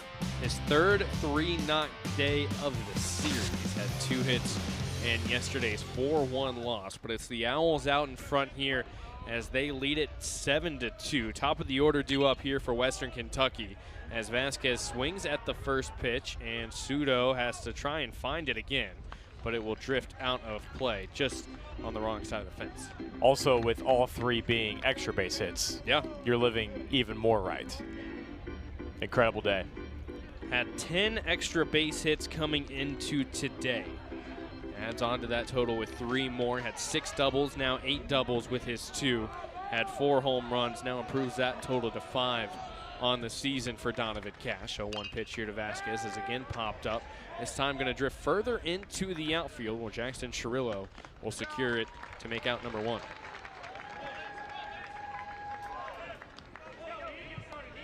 That's where Kennesaw State yesterday struggled, was the top 3 batters in the Western Kentucky order doing a lot of the damage. An RBI single from Carlos Vasquez in the 8th, a solo shot from Ethan Lozama in the 6th, and Ryan Weidman a solo shot in the 1st inning that we talked about at the top of the show. As Lozama steps in here, 0 for 2 on the day, or rather 0 for 1, a sac bunt and reached on an E1. As he launches now a 2-0 count. That one missing on the outside from Bo Rudy.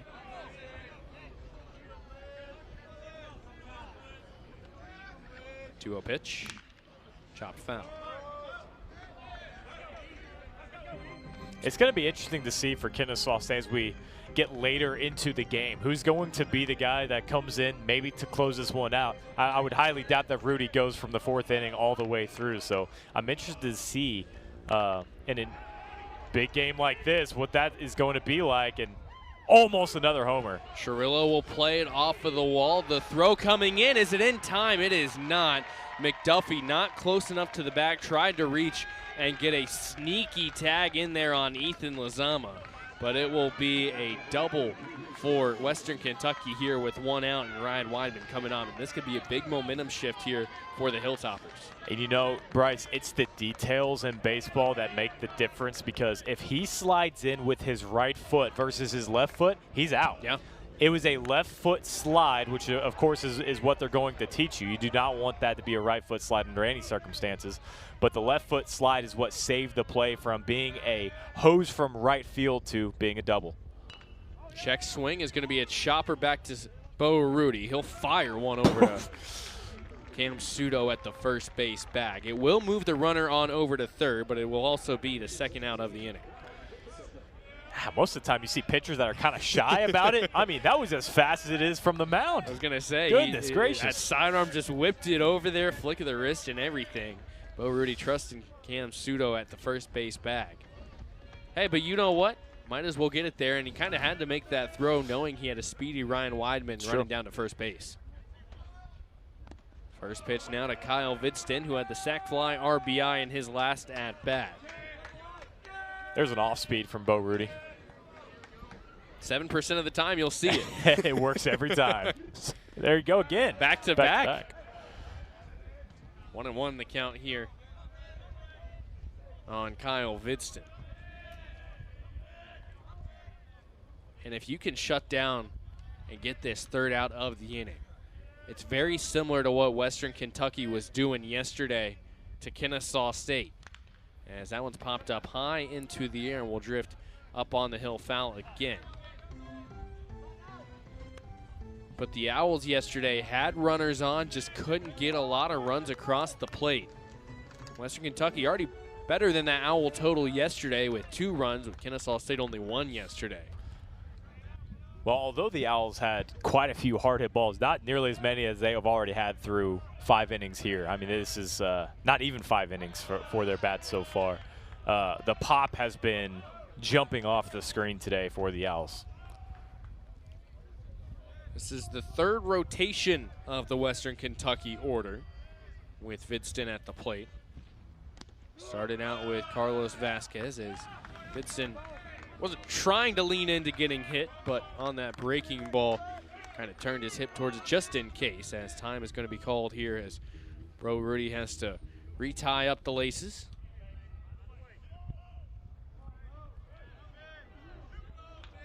Rudy's last outing came at the Citadel, where he pitched 2 innings, didn't give up a run or a hit, and struck out 2 batters.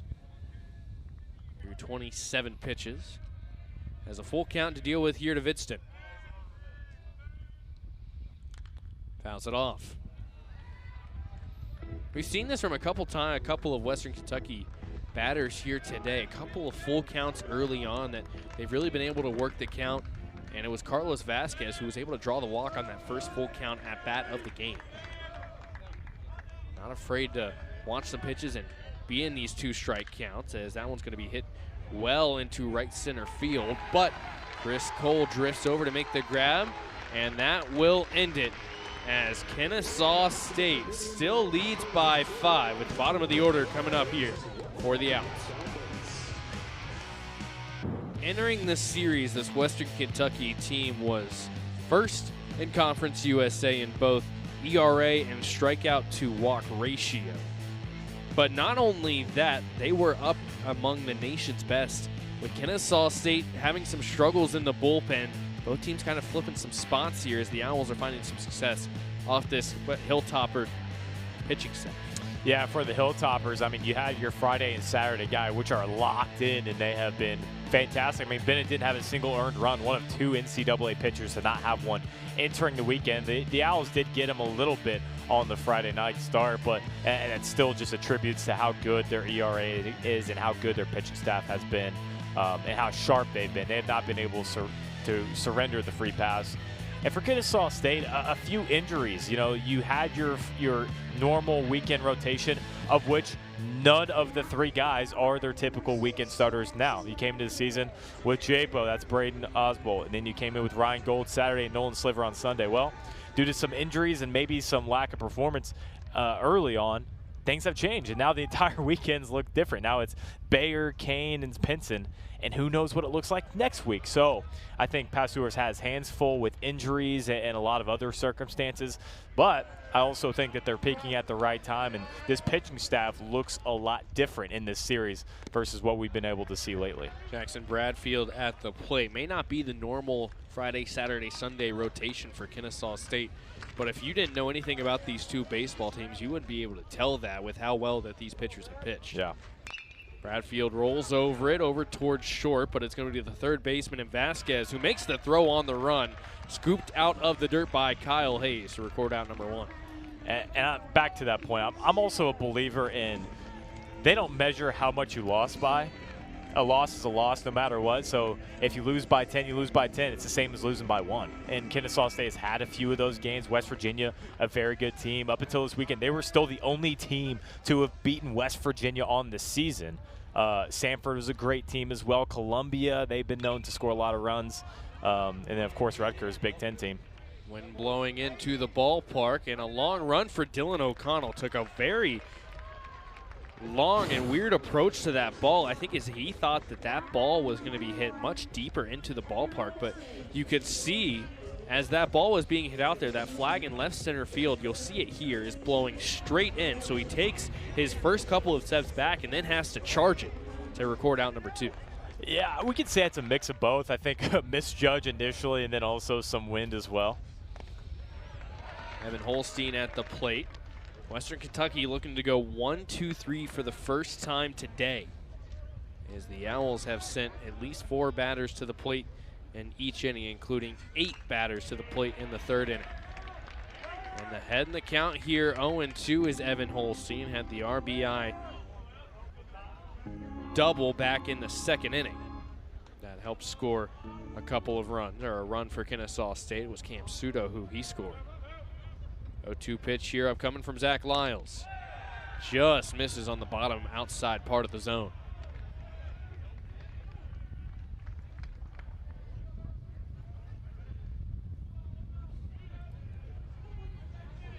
One ball, 2 strikes, 2 outs. Bottom of the 5th, a 5-run Kennesaw State lead. And another foul ball there from Holstein. And I think Lyles a little bit frustrated with himself, thinking he left that one too much over the plate.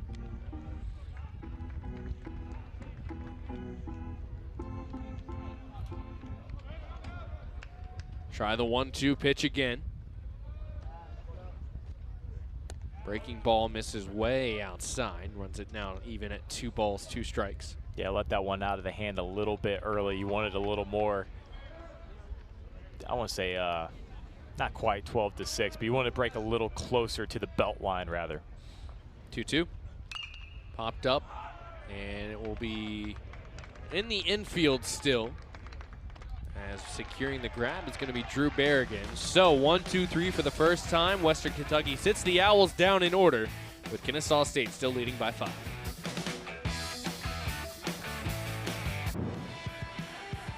It'll be Drew Berrigan who's coming up, due third in the lineup for Western Kentucky in this inning. That was what he was able to do on Friday night in the 9th. Cut Western Kentucky's deficit down to 1, and then here another home run to pretty much the exact same spot of the ballpark. Talent abundant in this lineup, and Berrigan is certainly no different. When you've been able to find your power stroke early and continue it into the Sunday series, that's how you know you're swinging a hot bat, to the tune of coming into this game at 325 and now his second homer.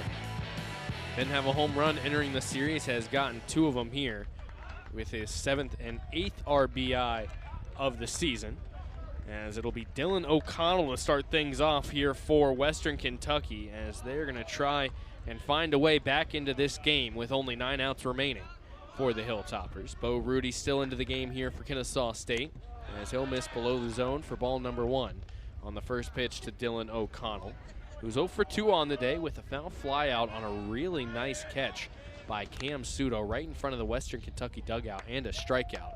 He'll put one over to Shamar McDuffie, who makes the throw to Cam Sudo for out number 1. And that will bring up Camden Ross, who is also 0 for 2 on the day with a ground out and a strikeout.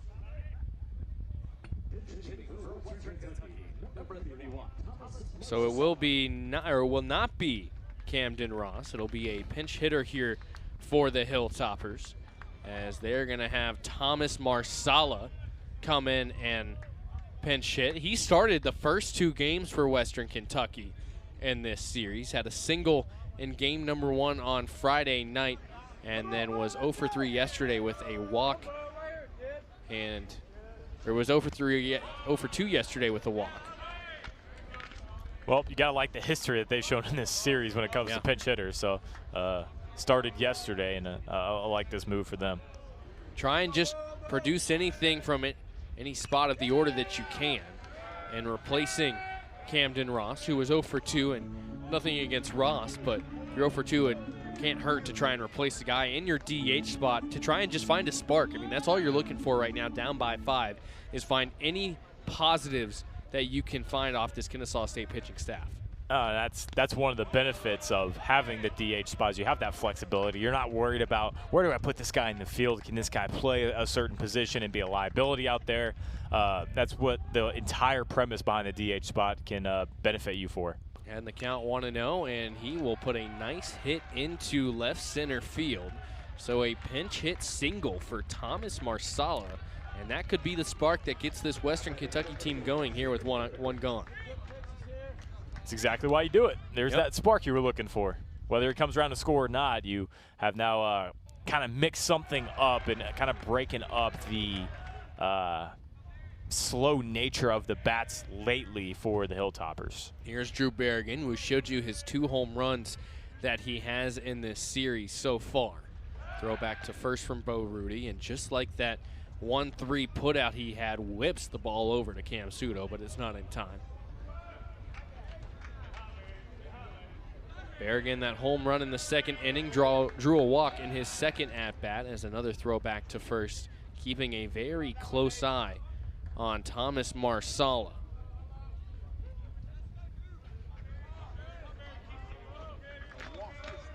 Marsala, no stolen bases on the season, but will go here. The throw is going to be in time. The tag applied, and he is out of there. Great throw from Evan Holstein, tracking that ball, but not a good sign for Kennesaw State fans, as Shamar McDuffie is slow to get up.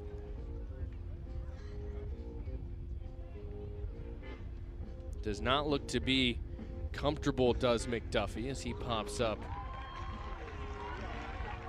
Trying to just shake it off, and he looks to be okay. Get a look at what happened. Man, it's hard to celebrate too much right now, but boy, what a freaking tag that was. Yeah. My goodness. Nonchalant. Perfect spot for that throw. Gets the tag on the underside, right on the stomach, And I think that might be where he is feeling it a little bit, is on that tag arm. Wow. Throw was off the line. He was able to recover. Again, you want to be hesitant to celebrate too much when a guy comes up like that. Not what you want to see for Shamar, but boy, did he just make one heck of a play right there. And that's a big moment in this game. Like we were talking about, a pinch hit single there for Thomas Marsala. Saw that ball get away, and not sure what that quick stoppage was right there. Checking on Shamar McDuffie again, just making sure that he's all good to go. But Marsala with the pinch hit single as Berrigan lifts one out to right field. And Cirillo jumping up makes the grab.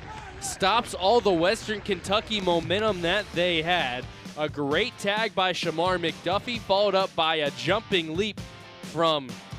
catch from Jackson Cirillo. 9-1-2 coming up for the Owls. It's been a very fun couple of days that we've had on the call. A big shout out to our camera operators down there. 15 minutes down the road at Marietta, you see our first base camera, Andrew Pelham.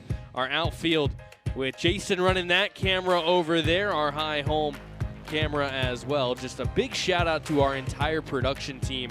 It's been a long weekend, but we have to shout out LiveU and making this whole entire thing possible, and just the incredible technology that there is out there. It's one of those things where I'll never be able to fully comprehend it, but I can fully appreciate of what they've been able to do.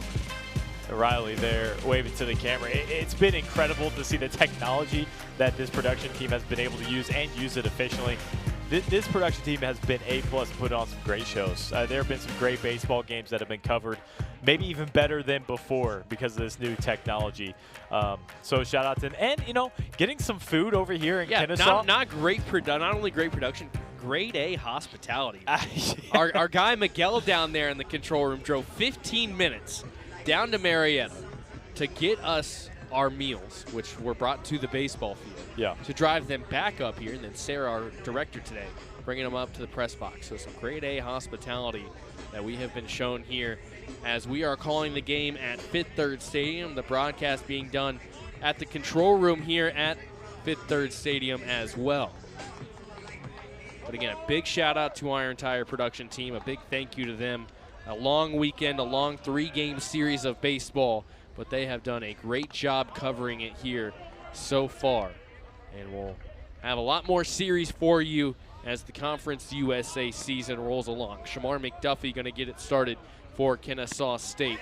Yet to swing the bat, but ahead 2-0. I also think you kind of buried the lead on that story right there, Bryce. We got canes. Yeah. Is what we got. It wasn't just any food. Yeah. We got Raising Canes. That's hard to get around these parts. We got it. One up the road, but, My goodness. We don't even have to go get it. That's the best part of it. We're here it gets brought to us. We're here in a football stadium press box that's completely empty. There's just 2 grown men in here calling a baseball game that is not remotely close to where we are right now. I was telling you off air that Friday night it was me and Trey in here, and game started at 6 o'clock, and by the time we left it was nighttime. Being the only one up in this press box with those lights off there, the main press box to the right where all the media members sit, and we're in the middle of this press box, and it's a weird feeling because normally when you're up here it's a football game and there's a lot more fans and a lot more people up here, but right now it's just us two. Yeah. Hey, you know what? We're making it work. We had a lacrosse game happening almost as soon as we had started it up yesterday. Get a chance to just witness everything. Yeah. I mean, yeah.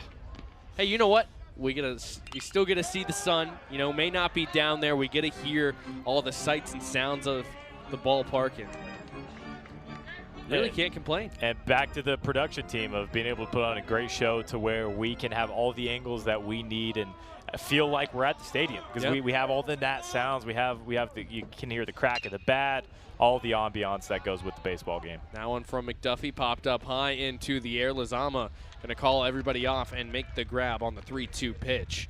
That will send Kennesaw State back up to the top of the order for the 4th rotation of the Owls that they will see today. New first baseman into the game will be Dalton Fivash here for Western Kentucky. Replaces Kyle Hayes. Also good to see Shamar McDuffie not being taken out and being able to get at bat there. So, I mean, should mean that he's good to go. First pitch, Chris Cole sees hit back up the middle. A quick bobble in the glove, and that's going to allow Cole to reach on the infield single. It was taken cleanly by Drew Berrigan at first, but then as he was trying to make the transfer, had to toss it from his glove to his hand. And that'll allow Donovan Cash to hit with the runner on. There truly is zero margin for error when Chris Cole is running down the base path. Zero margin for error. If things don't go 100% correctly, he's getting on base. Yep. That's just how fast he is. And it'll be Nate Anderson before Donovan Cash, so there's a throwback to first base to keep Chris Cole honest. But with the speed that you have, not only from Chris Cole, but if Nate Anderson is able to get on base, having those two guys with the wheels that they got, I mean, those guys can kick it into gear really quickly. Yeah. Another throwback to first.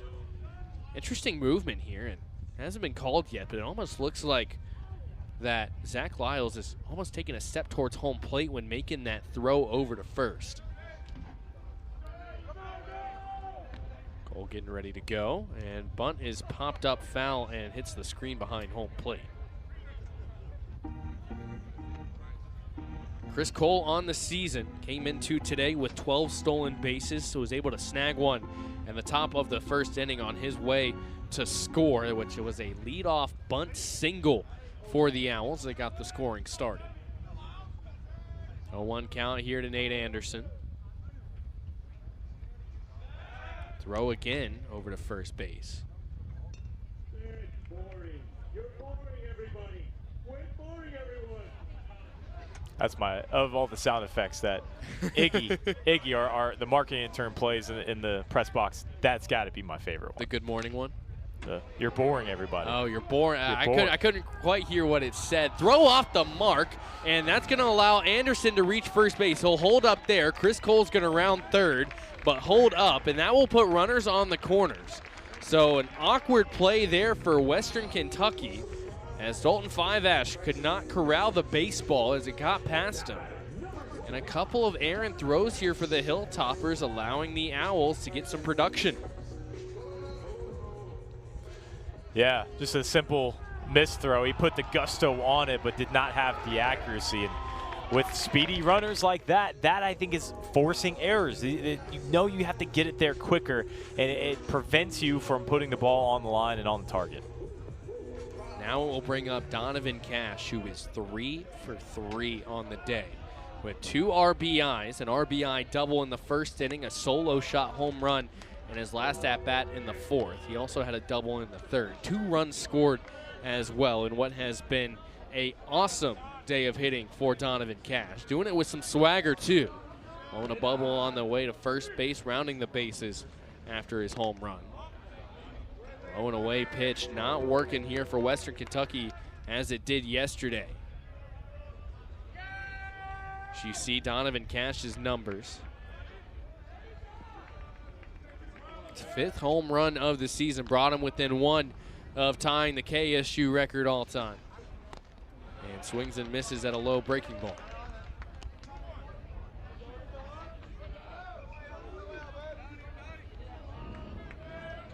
Zach Lyles will step back on the rubber, the lefty pitcher. Check over at Anderson at first base. Second look, throw home as Cash fouls one off. It's kind of like in basketball when you kind of have the hot shooter from 3. They walk up to the plate a little bit different. Yep. They release the ball a little bit different out of their hands. Like they just have that groove. They have that feeling. No longer is there a thought process going on. This guy's simply seeing the ball, hitting it. Anderson was able to reach second base safely. We saw it from Western Kentucky today, and a hesitation throw there from Kyle Vidston, and not saying that he would have for sure got him or not. But with with both runners there on the corners, and now a stolen base for Nate Anderson, a possible of the double steal that we've seen the Hilltoppers try once or twice. 2-2 count here to Donovan Cash. It is swung on and missed, and he's a little bit frustrated with that one. The second out of the inning goes down as a strikeout for Cash. Yeah, this is certainly one that he wants back. Just got caught up behind it and a little frustration with himself. He can't be too frustrated with the type of day he's had, though, but at the same time, he never liked to leave any meat left on the bone. So Anderson reaching on the E1. He stands at second base. Chris Cole, the single. He stands at third. Jackson Cirillo. We'll watch the first pitch right down the middle for strike number 1. And this Owls team, again, just trying to look to continue to build on this lead. With the offensive possibility that Western Kentucky has, they can explode for runs at really any moment. So trying to just get as many runs across the plate as this game comes down to a close. Yeah, once again, I am curious to see if there is going to be a pitcher after Bo Rudy, and I think that's when the rubber's really going to meet the road in this game for the Hilltoppers. Cirillo's 1-1 count, watches it miss up top. You don't think we'd see Ryan Gold again, would you? I wouldn't think so. But at the same time, I'm not exactly sure, you know, what goes on through the pitching staff's head. Or I would assume a pitcher like Holton Hardy, probably. But we could sit here all day and speculate. I could throw out every name from A to Z between getting the right answer or not. High swing and miss there from Jackson Cirillo. Brings the count to 2 balls, 2 strikes, and 2 outs. 2 runners on base for the Owls. Lefty fires home. Catches the strike zone at the bottom of the knees, and that will end the inning. Kennesaw State threatens but cannot deliver as Zach Lyles delivers a big strikeout to end the inning. Hilltoppers trying to find a way to battle back. They trail by 5, heading to the 7th.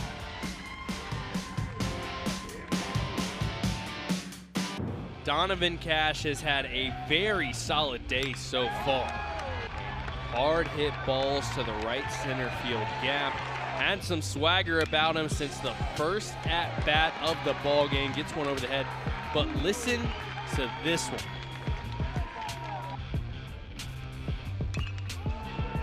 Ding on it, and you can just tell that that one was gone the moment it left the batter's box.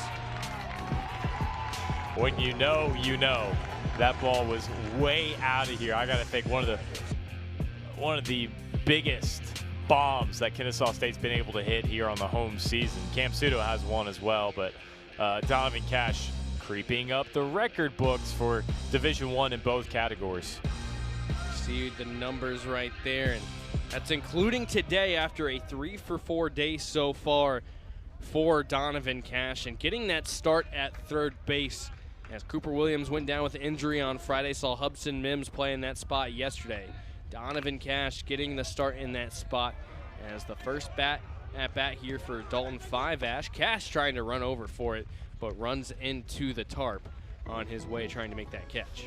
Those are always tough plays because it may not seem like it because it's a stationary object. That tarp is dangerous. I mean, when you can, especially when it's at knee height, if you run into it, maybe you can hyperextend something. So I don't blame Donovan Cash for being a little weary. It's good to be safe than sorry when you're going toward the tarped area over there. 1-1 the count here for 5-Ash.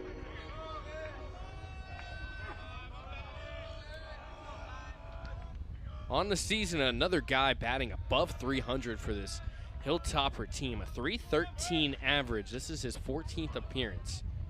And 16 at-bats this season, 5 hits, 1 RBI. Struck out 4 times, but has also gotten 5 free passes with 4 walks and 1 hit by pitch. And will drive one to center field that forces Chris Cole to go back on the run to make the grab to record out number 1 of the inning.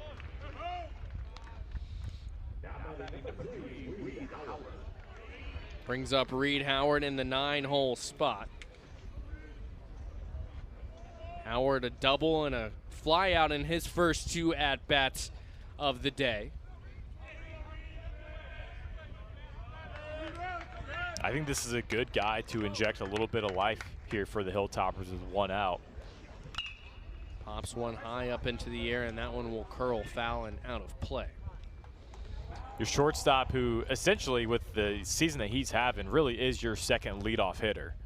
Too bad your leadoff hitter is hitting 386 coming into today, and your 9-hole is hitting a measly 317. Of course, I'm being facetious right there, but also has 4 bombs on the season as well. Howard, that one will be popped up again. Has had a hit in every game of this series so far as McDuffie drifts behind Donovan Cash over towards the foul line to record the out, to record out number 2.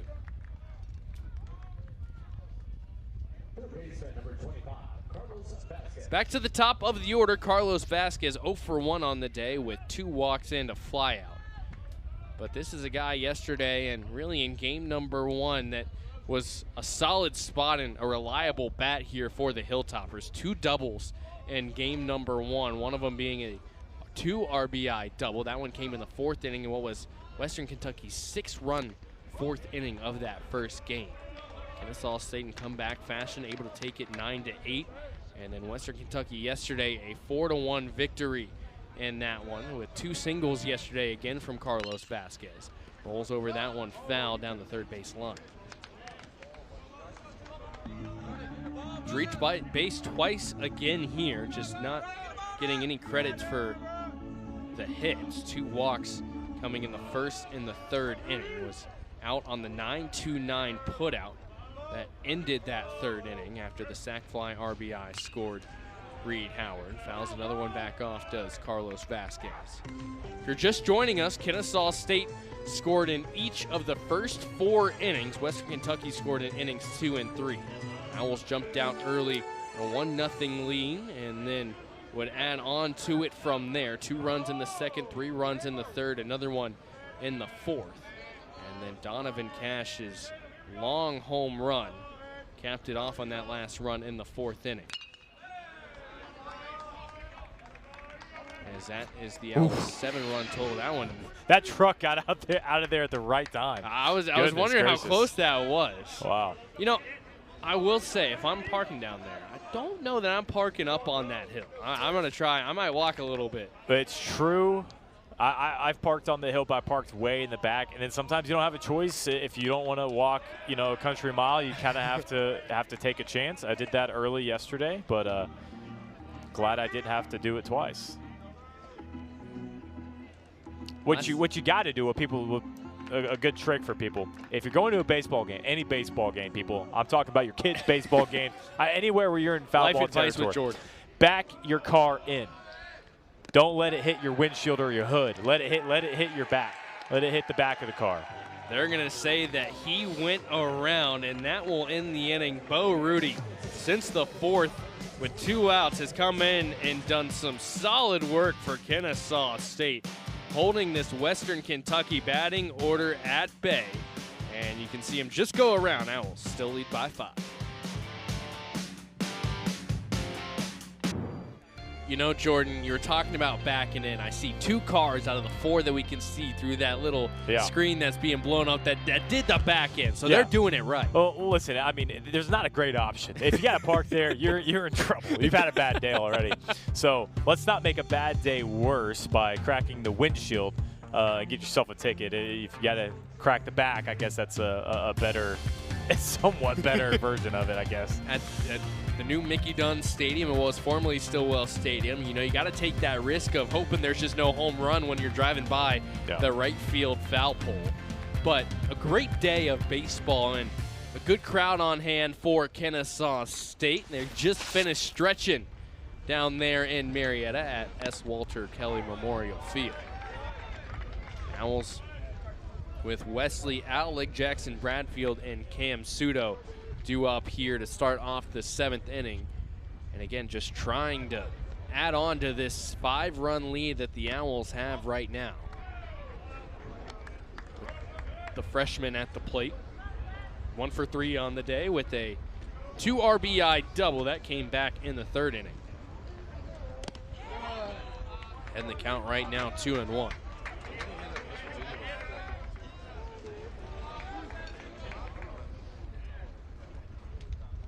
As this weekend has gone on, you can just see the maturity that Wesley Alec has, and that one in on the hands. What a catch by Ryan Weidman at full extension. What a catch made by the junior. Man, that is one you don't see too often. You talked about pure 5-tool player. This guy can field it too. He is Superman out in center. Has the speed to get there, full extension. And Wesley Alec, who has shown his maturity this weekend and great at-bats he has, just has to tip his cap to Ryan Weidman for making a great catch there and recording out number 1. And now it's Jackson Bradfield's turn to come up and try and get on base for Kennesaw State. Is 1 for 3, had a single and his first at-bat back in the 2nd inning.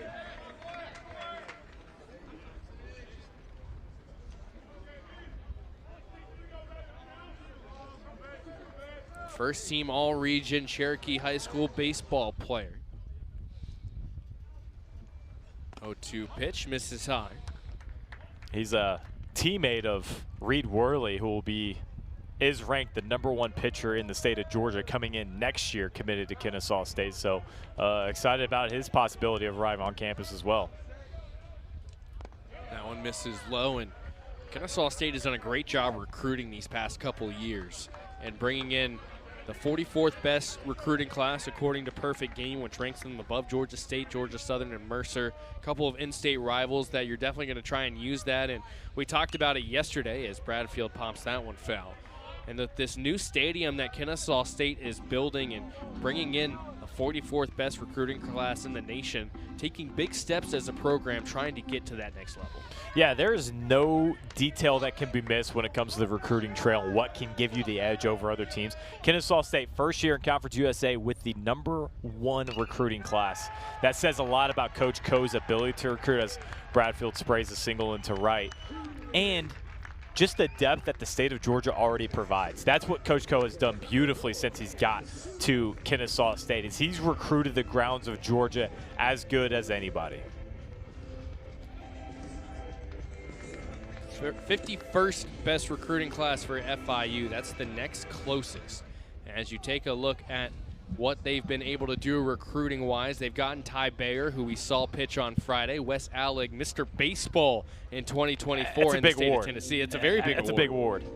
And then James McGee, 4 starts at catcher this season. Nolan McKinstry. I mean, with what this team has been able to do, and like you said, bringing in the #1 pitcher in the state of Georgia next year, there's a lot of high praise and a lot of possibility for what this team can do. Yeah, and you know what? Kennesaw State is starting to have a good problem on their hands, is they're recruiting guys that might get drafted. And who knows if they actually end up going to Kennesaw State. Ty Bayer was one of those. He was drafted by the Diamondbacks in the 19th round last year. He foregoed his professional career to come to Kennesaw. I'm obviously very glad that he did that. I'm sure Coach Coe is as well. He's been a stud as a freshman for Kennesaw State. But being able to recruit the arms now, because you had those two that you mentioned, McKinstry as well as Bayer, Osada as well, Jezernak, and then they're all going to be pitching next year, hopefully, in this stadium. Beautiful stadium that is being built, a little bit of a different stadium, as now fans going to have an opportunity to sit in the right and left field corners with a new and improved area behind home plate. 1,500 seating capacity, and this new home for the Owls that is going to be ready for them at the start of next season. And not only are the players excited to get in there, I think everybody for Kennesaw State is just looking forward to the possibilities that this new stadium is going to bring. Yeah, I certainly can't wait for it. Yeah. I think that's going to be something that Kennesaw State has been looking forward to for a very long time, and it's going to be a brand new environment that opens up even more fans and to possibly grow the Kennesaw State fan base. Opportunity to host a regional with the new upgrades that were made, as we get a look at the right-handed pitcher and Dawson Hall, who's going to come in and replace Zach Lyles. Hall, the junior, with a 1.54 ERA. 11 2/3 innings pitched, and now his 8th appearance with 7 Ks. Well, we saw him Friday night just for 1 inning. He was one of the only 2 preseason All-Conference USA selections for Western Kentucky, so not too surprised that they brought him out on Sunday, given they only had to go 1 inning on Friday. 1 away here for Kennesaw State with 1 on here in the 7th inning. Jackson Bradfield reaching on the single that drew the end of the day for Zach Lyles. as it will be Cam Sudo's turn to bat here for the Owls. Reached on a fielder's choice, scored a run, had an RBI single as well. That came in the 3rd inning. .255 average. Time for the team lead in home runs now with Donovan Cash with 5.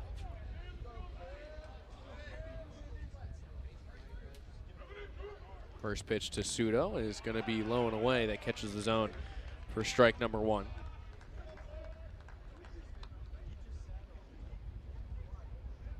Lee University transfer in Cam Sudo. .393 average in 2024 with Lee University. 62 RBIs, 83 hits, 20 home runs. Over the course of his career at Lee University, a total of 40 long balls. An impressive number there now for the senior. 1-1 misses on the outside corner. Yeah, of all the guys that were newcomers to the team, this was the one I think they were probably the most excited about just because of his raw power. Kennesaw State lost a lot of good hitters last year. Braden Edson, Nick Hassan, Isaac Boughton, their leading home run hitter last year, and he provides some pop. Chopper, underhand toss, get the out at second, won't get the out at first. Soto puts on the afterburners to beat out the throw. And we'll reach on another fielder's choice that will bring up Evan Holstein.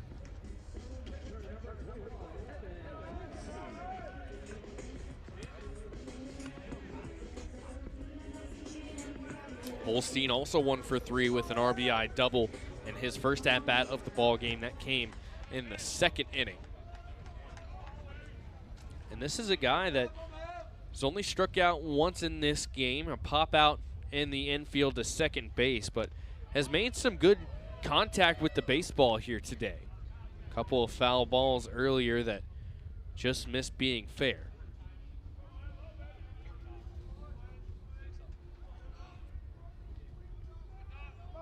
Owls in the 8th spot in the order.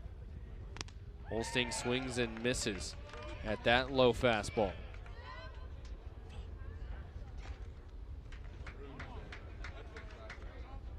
Facing off against a tough pitcher in Dawson Hall. Here's the 1-1 pitch.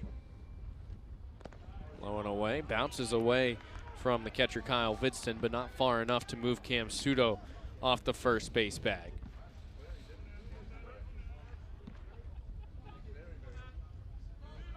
Only the 10th game of the season that Evan Holstein has appeared in. Had 2 hits for the Owls versus Georgia Tech during their midweek. A fly ball that's drifting and lands just inside the fair territory line that allows Cam Sudo to advance all the way around to third base. A little bit of luck there on a bloop hit single down the right field line. Oh, that's the definition of a lawn dart right there. Just kept curling, and you can see the white line a little bit faint there on the replay, but lands just inside of it. And a long run that Ethan Lizama was not able to track down that ball. With that little cutout, had to make an adjustment to try and get to that baseball that helped Cam Sudo advance on over to third. It brings up Shamar McDuffie, who singled in the 3rd inning to keep the inning alive for Kennesaw State.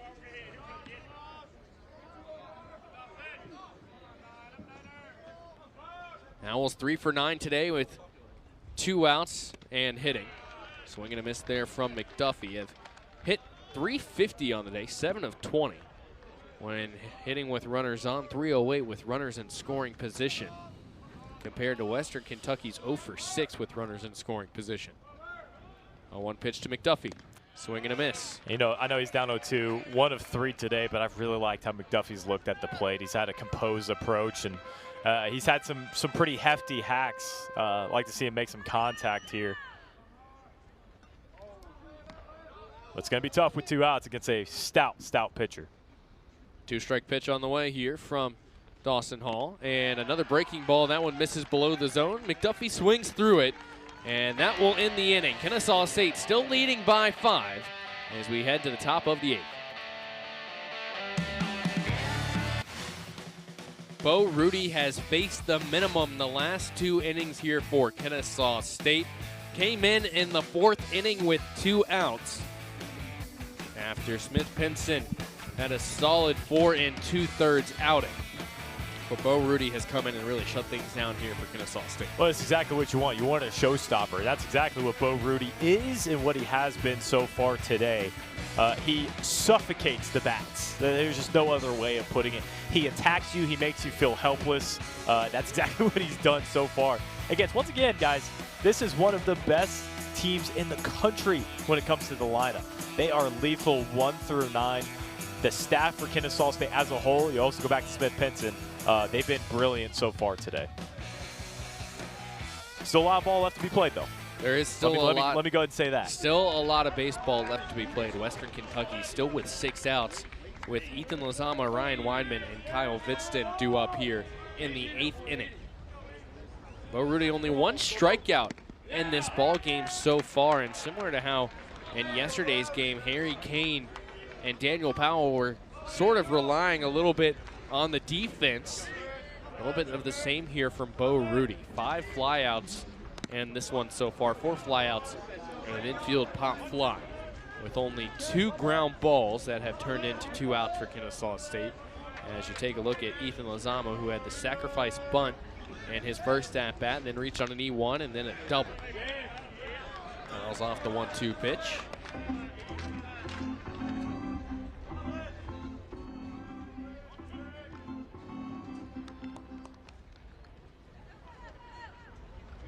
Again, Ryan Weidman on deck. It'd be big here if Lozama can get on.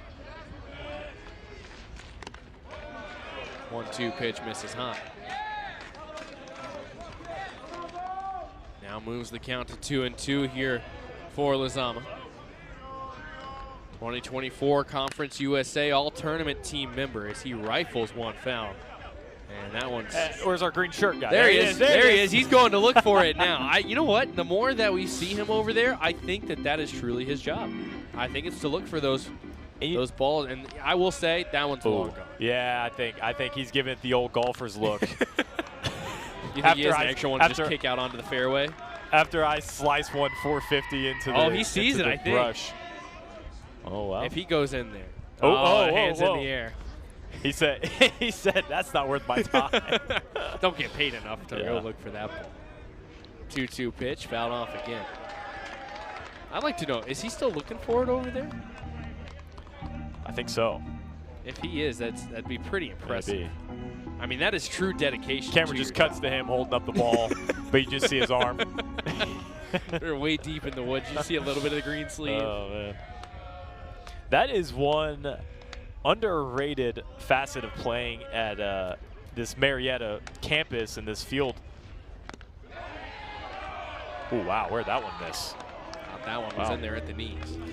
Is this team has lost the amount of baseballs at an alarming rate, because there's so much there's so much brush around them that, you know, BP, what have you, there's a line out right there to Alec, that these baseballs get lost and they are very difficult to recover. Yep. So they've been bleeding baseballs all season long. And it is not like that big softball you get where it's a bright neon green and it's a little bit bigger. Now these things are hard to find, as that's good line. He did go in. He's got help. He's got help now.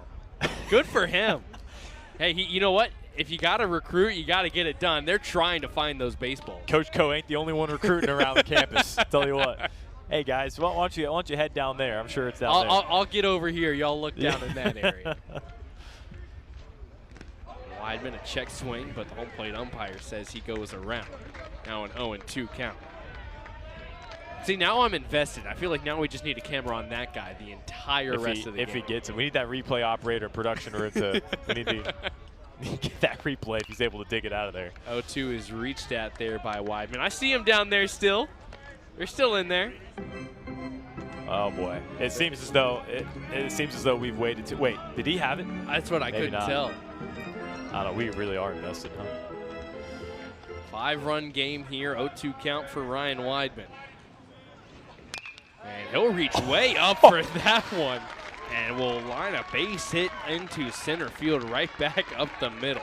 Talk about being desperate for a hit. He reaches way upstairs to get on base. I mean, that's just silly. That is a time and a half out of the strike zone. Hitters hit. That is barrel to the ball. Those are quick hands and able to adjust to the heater upstairs and way upstairs. That was eye level. Wanted to possibly make his last at-bat in his homecoming series. Well worth it. As he now stands on first base. That ball's going to get well far away and allow him to advance to second. He's thinking 3. He's going to go over. The throw is in time. The tag is not applied. They're going to say Donovan Cash did not get the tag there in time. And what heads-up base running from Ryan Weidman. Yeah, that certainly was a bang-bang play. I thought on first glance that he got him. I think that's a great call. It's a great slide. I mean, the ball beats him there by a decent bit, but that right hand gets there in time. And that is a good call from the umpire. Perfectly executed slide there from Ryan Weidman as Cash was on the first base side of that bag. Slides to that back right corner, that back near side corner, closest to the foul line, gets his right hand in there and beats out the throw. Western Kentucky's last run came in the 3rd inning, and with only 1 gone here, a chance to get their 3rd of the ball game. Well, I said 5-tool player at a 6th, sliding. Yeah. Who would have thought, huh? Was going for his 20th stolen base of this season. Isn't going to get it with the passed ball. And then the advance over to 3rd. 3-1 count here for Bo Rudy, who's already nearing the 60 pitch count mark. As that one's going to ride inside and allow him to reach. So just like that, Western Kentucky finding a way to get on base here. And with Kyle Vitston drawing that walk, it'll bring up Dylan O'Connell, who's due up in that spot. And the way I would see it if I were Bo Rudy, I think you're okay with letting that one go, open up the double play, and possibly get out of the inning, as well as go to a guy in O'Connell who has a lot less at-bats, or maybe not. Looks like they're going to pinch hit. He got 2 baseballs out of it. The old golfer's trick again. You come out with more than you were looking for. Hey, you know about that with your golf game. That Okay. was a little bit of a low day. I'm sorry. Are we giving one away? He said, hey, you guys earned it. Take that as a tip. Oh, no. Oh, boy. He's able to regain his balance. Way to recover that. You know what? I'm going to give my player of the game is going to go to this guy. I mean, it was the golfer's eye real quick, but then the dedication to go back and look for that baseball. And provide entertainment for us. I mean, whew, what would we do without this guy? He's half our broadcast today. He is half our broadcast. And you know what? Who knows? If we were down there in Marietta, we may have not had that opportunity to pay as much attention. It's true. Ends up working out. Quick mound meeting for Bo Rudy and pitching coach Matthew Passor. Enfield comes in as well. It'll be a pinch runner coming into the game here for the Hilltoppers. As we saw this yesterday, but Joe Ciervo is the pinch hitter. Is going to come in and try and get another spark here for Western Kentucky. He already had a pinch hit single earlier on from Thomas Marsala. Well, I mean, again, anytime you can get a guy that's batting .323 off the bench, you got to do it. Got to try and get these guys in where you can. Ciervo drew a walk in yesterday's game number 2 after he came in and pinch hit late in that one in the 9th inning. Battling with the 1-1 count here, 2 runners on. Vitston this season 3 for 3 on stolen bases. And it doesn't look like they're putting him in motion right now, trying to avoid being that second out. But Owls right now set up in double play opportunity with McDuffie playing straight up. Base hit will score a run. Nice pitch there from Bo Rudy to catch the outside corner and even up at 2-2. If you're the Hilltoppers, this is your moment. This is the inning. This is the time. You're getting one of the best closers in the league in the 60 pitch mark, the most he's had all season long. Runners on the corners. You have to convert now or maybe never. 2-2 pitch to Ciervo is going to be popped foul and out of play. Going back towards the cars, but it doesn't look like it's going to reach there quite.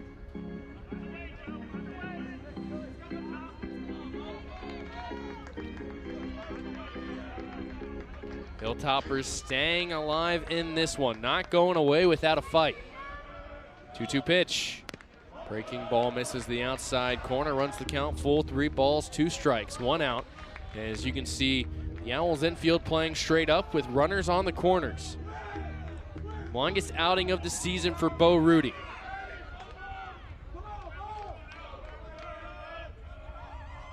Pitch on the way. Swing and a miss. Strike out number 2 on the day for Bo Rudy. And what is a big strikeout to record the second out of the inning as Vidston advances to second. Yeah, this is just gutsy. That's the name of the game for Bo Rudy. Heat. Heat and more heat. You just got to hit it. I mean, it really is that simple. He's going to give you the opportunity, but you have to be able to take it. 93% of the time, as you mentioned earlier, what you're going to see from him is straight heat out of the hand. As it'll be Thomas Marsala who stays in the game at the DH position, who had a single in his first pinch hit appearance. In the 6-hole spot. This ties the most batters that Western Kentucky has sent to the plate in an inning this game. This will be the 5th batter that the Owls pitcher Bo Rudy has seen. In the 4th inning, the Hilltoppers also sent 5 batters to the plate and had 2 runners on in first and second, but now they got 2 in scoring position at second and third, but it has not been kind to them so far today, as WKU is 0 for 7 with runners in scoring position. Yeah, that certainly isn't going to work. We've seen a bit of the power from them today as well, but it's kind of the flip of the script from yesterday. I think there's just been a lot of great pitches in high leverage situations from Kennesaw State staff. 2-1 pitch. Swung on and missed. Bo Rudy 1 pitch away from getting out of the jam. 2 balls, 2 strikes, 2 outs with 2 runners on. Deuces wild. Owls and the Hilltoppers in the rubber match. Bo Rudy trying to send his team back up to the plate for what he's hoping is the last time. 30 pitches this inning. It's the most he's thrown in this outing so far. The pitch on the way is fouled off, and we'll try it again.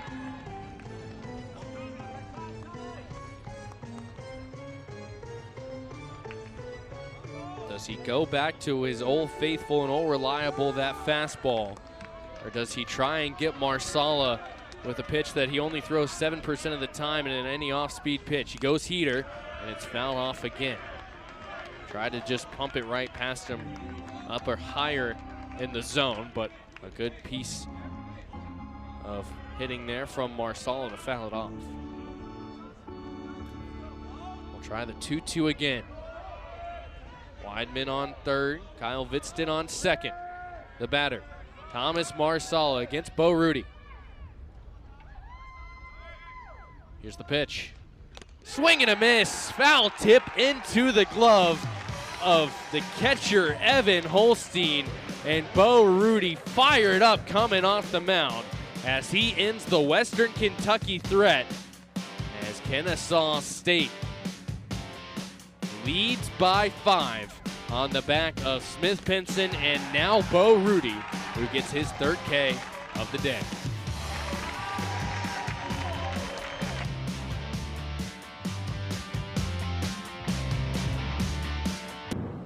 Owls headed back up to the plate. Here's what they did in game number 1 and game number 2. We've been talking about it all weekend and what Kennesaw State did with 2 outs on Friday night, 8 of 16.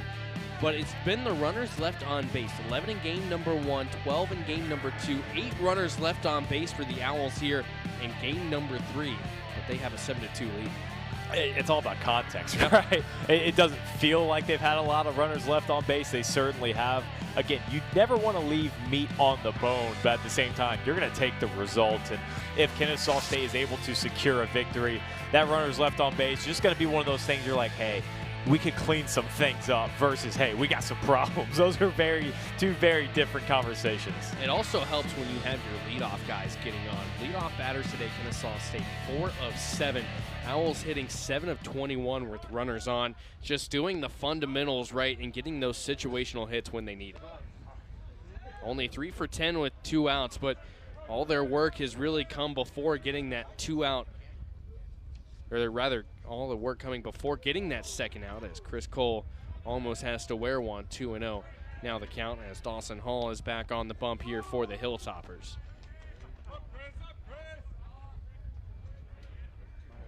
But this is going to be a big momentum boost if Kennesaw State can hold on. Western Kentucky coming in, one of the hottest teams in the nation. Owls break up their 15-game winning streak. And now Kennesaw State, whenever possibly Bo Rudy or if somebody else comes back to pitch the 9th inning, only 3 outs away from claiming their first ever Conference USA Series win. Chris Cole draws the opening walk here to lead it off. Another leadoff batter reaches for Kennesaw State for Chris Cole. The second time he's been the leadoff man to start an inning, and the second time that he has reached.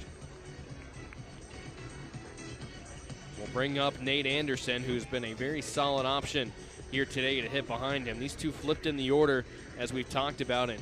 Why is it that you feel that this is a better spot for Nate Anderson and Chris Cole, switching in that 1 and 2 spot? Again, I think it's just Chris Cole is your prototypical leadoff hitter. If that guy is going to put the bat to the ball under any circumstance, and then Nate Anderson, I think, has a little more of that pop. They both have that good combo of speed and contact. I just think you want a little more pop from your 2-hole guy, because Chris Cole is going to get on base one way or another. So you'd rather a 2-run shot than a 1.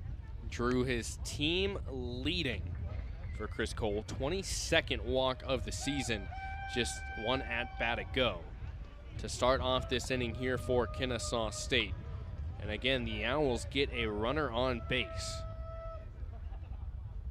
Have had a runner on base now in 7 of the 8 innings they have come up to the plate.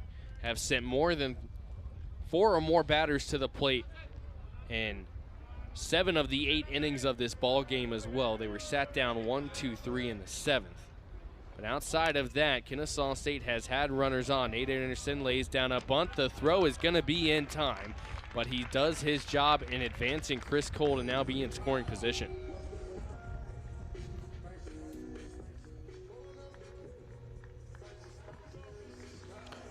Yep, perfect job from Nate Anderson. That's what you're looking to do. You can never have too many runs when you go into the final few outs. We'll bring up Donovan Cash, who struck out in his last at-bat, but started the day as he did in game number 1, 3 for 3. In game 1 for Cash, it was solid. 2 singles and a double in his first 3 at-bats. Today, 2 doubles and a home run, adding on to what has been a great season so far for the starting third baseman for Kennesaw State. Senior stands in, battling an 0-1 pitch upcoming here from Dawson Hall as he takes a quick look back at Chris Cole. And Cash fouls that one off, brings the count to 0-2.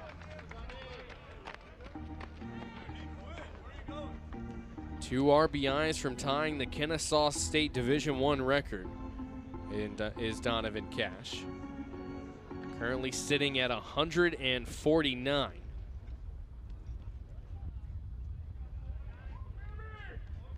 With his 2 RBIs today, the RBI double in the top, or rather bottom of the first, and the solo shot home run in the bottom of the 4th. 0-2 pitch from home. Chopper over towards the third base side. Cole will retreat back to second, and Cash is not going to be able to beat out that throw. A good scoop out of the dirt there from Dalton Fivish.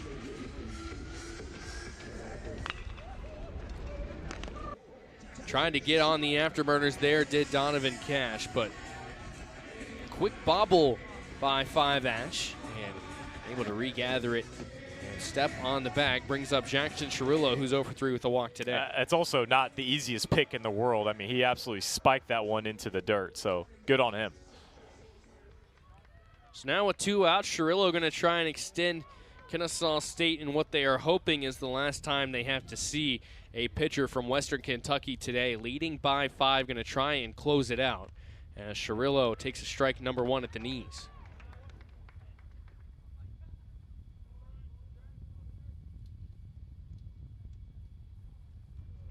We'll step back in as Dawson Hall gets set. The righty versus lefty matchup. Misses on the outside.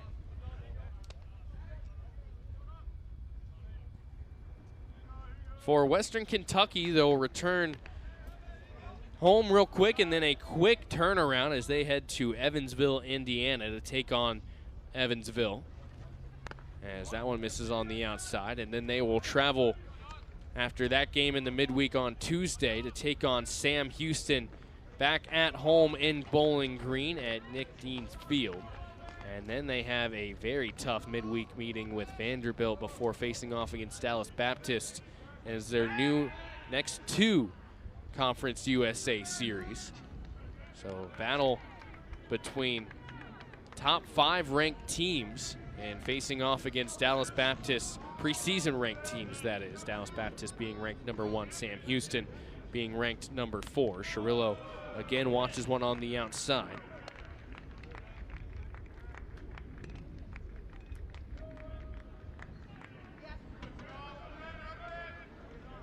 For Kennesaw State, they will have Georgia Tech coming to S. Walter Kelly Sr. Memorial Field on Tuesday night before having to travel down to Ruston, Louisiana to take on the Louisiana Tech Bulldogs, who were picked to finish also high up and second in the preseason conference poll. So both of these teams with some good competition coming up. Oh, you're exactly right, and I think everyone's chasing Dallas Baptist in this conference. I mean, they were the top-ranked team for a reason, almost unanimously selected. And then the Owls have a chance to get that RPI boost, get a win over Georgia Tech, possibly. La Tech is a stout opponent. Jacksonville State is going to be far improved from last year, I think, as well as Sam Houston. So for Kennesaw State, you finally have a decent amount of balance to the schedule. You're not starting off 2 weeks at home, a month on the road, and then vice versa. They're being able to kind of thin it out and balance it out, so that'll be good for Kennesaw State. While they're out of the non-conference schedule, I think that, like you said, having that consistency of having at least a couple of home games, few and mixed in to a couple of other ones, as it looks like we're going to have another pitching change here for Western Kentucky. As entering this weekend, they were one of the top teams in the nation in ERA, ranked number 2 behind Tennessee, ahead of Florida State. I mean, that's some big names up on that list that they were competing with entering the weekend. And granted, this weekend has not gone the way that they would have hoped, but I have no doubt that this pitching staff can turn it around with all the experience and arms they have. Yeah, not at all. I mean, this is Kennesaw State a deceiving record that does not reflect their talent and how good the team really is. So don't look at this as a 20-win team came in and disappointed in their first series. That is not at all the case of what's going on right now. Correct. New arm into the game. The 5th arm that's going to be used by the Hilltoppers today is going to be number 16, Evan Jones. Jones, the right-handed redshirt sophomore from Normal, Indiana. And we saw him pitch in game number 2 yesterday. He was the one who closed it out for the Hilltoppers and really has been one of their more solid closing arms in the bullpen that they've been able to go to this season for the sophomore. Yeah, we saw him a bit yesterday and see him again today. It tells you that this is an incredibly important series win for them to maybe try and claw something back here in the 9th inning. They don't want to allow any more than the 5 runs already, because any more than that and you're in really big trouble. Gonna have to string together a lot of hits already as it is. Grand slam isn't gonna be enough to tie this one up. Gonna need a little bit extra. But before you get to that point, you're gonna have to sit down the next batter up for Kennesaw State, and Wesley Alec, who is 1 for 4 on the day with a 2 RBI double, coming back in the 3rd inning.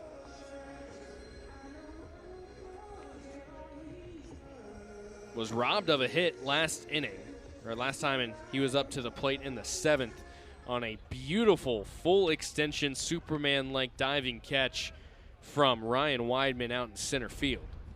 But now with 2 runners on and 1 in scoring position, a chance to extend Kennesaw State's lead. First pitch is going to be in the dirt, nicely stopped by the catcher and Kyle Vidston.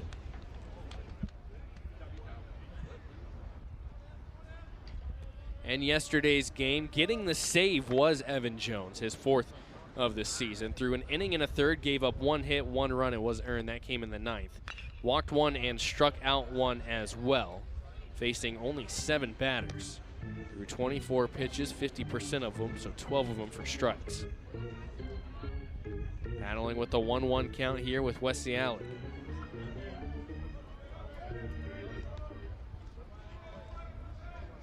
Righty on righty matchup. Quick check back to Chris Cole. Pitch misses on the outside, 2-1.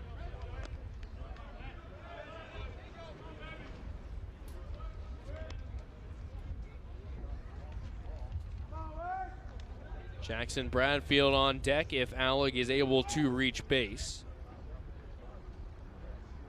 2-1 pitch is fouled back off the screen behind home plate, and we'll even the count at 2 balls, 2 strikes, and 2 outs with 2 runners on, 1 on second base.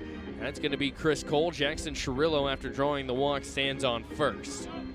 Western Kentucky again trying to limit the damage, trying to come back up to the plate still with a 5-run deficit to try and claw back into this one. Throw back to second. And that one's going to get into the outfield. A lucky break there that Ryan Weidman was able to charge it. But that's the danger. We've seen it a couple times in the series on Friday, even yesterday. That throw back to second and with 2 outs and 2 strikes.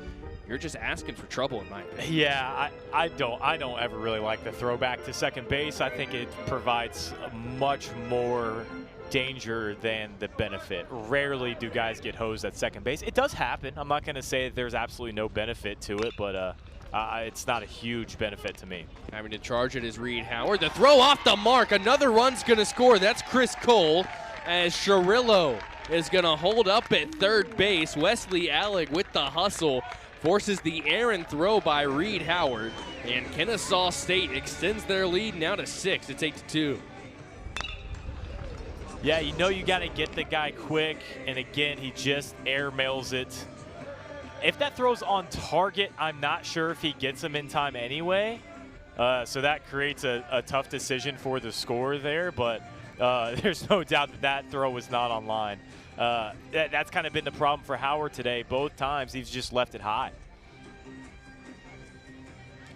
High throw is going to allow Alec to reach on the E6. It is going to score Chris Cole, as we mentioned. So the second run of the day scored by Chris Cole. It has been one of the Owls hitters that has been scoring a lot of runs recently. Scored in game number 1, the first run for Kennesaw State. Did not score in yesterday's game. But that his 16th run that he has plated himself on the season. That one, foul ball, is going to get out of play. There's the hustle we're talking about. Oof. Using the fence as a backstop, Yeah. that's a pro move right there. Hey. Some experience. A giving surface. It's a pretty steep hill, I'm not going to lie. I feel like the walk back up is what makes it not worth it to charge all the way down. Well, it's tough to control your speed and pace going down, I'm sure. You're just slamming your kneecaps into the ground, it feels like. 0-2 pitch, misses on the outside upstairs. And Cirillo is going to hold up at third, but Alec is going to advance to second on the stolen base, so give him a stolen bag. And for Alec, that is his first on the season. First of his collegiate career as well. 1-2 pitch up coming to Jackson Bradfield. It's 2 for 4 on the day. Swing and a miss. That will end the inning. So Kennesaw State is able to get one more run across and extend their lead to 6. Hilltoppers going to try and claw back into this one with 3 outs to go. It was a great day for Bo Rudy. And coming in relief of Smith Henson, did exactly what he needed to do in shutting down this Hilltopper batting lineup that has been dominant so far this season. And through 4 1/3 innings of work, throwing 71 pitches, Rudy with no damage done. A great day in relief. That's exactly what the Owls needed from him. Getting a heart from his brother, Jackson Abernathy. Fantastic day. He has been able to be this versatile pitcher all of a sudden. Last year you thought, hey, this guy's just going to be your closer. You bring him in 1, maybe 2 innings. All of a sudden this year he has shown the length to go long in games 3, 4, and 4 1/3 innings. I mean, this is a as good of an outing as you could have expected from Bo Rudy. 17 batters faced for Smith Pinson, 16 batters faced for Bo Rudy. Between the two of them, 6 hits given up, 7 strikeouts, only 4 walks. As Drew Berrigan stands in. Had a pinch hit home run on Friday night in the 9th inning. Falls behind 0-2 as the right-handed sophomore Nate Hellman stands in on the bump to try and close this one out for Kennesaw State. 0-2 pitch. Chopper back up the middle. McDuffie will take it. Fires one across the diamond to Cam Sudo to record out number 1. Owls looking for their first ever Conference USA victory, trusting the Saddleback College transfer in Hellman, who struck out 21 batters in 12 2/3 innings of work at Saddleback College. His last appearance for Kennesaw State came on March 18th versus Georgia Southern, where he pitched 2 innings and struck out 2 of the 3 batters he's faced, and the Owls 5-4 loss to Georgia Southern. We'll bring up Dalton Five-Ash.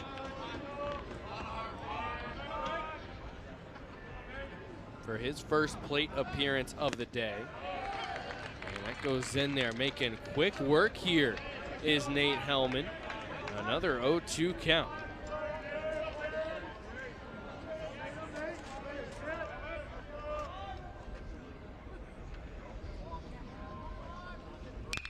Fouled off.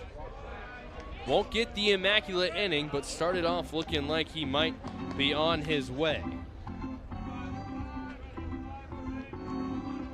And Nate Hellman is another one of these guys that the ERA doesn't really reflect how effective he's been. He has had a couple of rough outings, but this guy has the velocity. He has all the stuff. Fresh off an injury, this guy is good to go, and you can see it. Fires the fastball right past Dalton Five-Ash. And now only 1 out away from their first ever Conference USA Series win in program history for Kennesaw State. Yeah. It'll be the bat of Reed Howard, except it'll actually be a pinch hitter. It'll be number 18, Henry Brown, to try and keep this game alive for the Hilltoppers.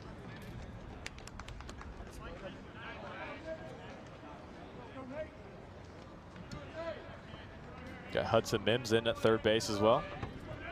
Donovan Cash's day is done. Mims coming in for the 9th inning. First pitch, a strike at the knees from Nate Hellman.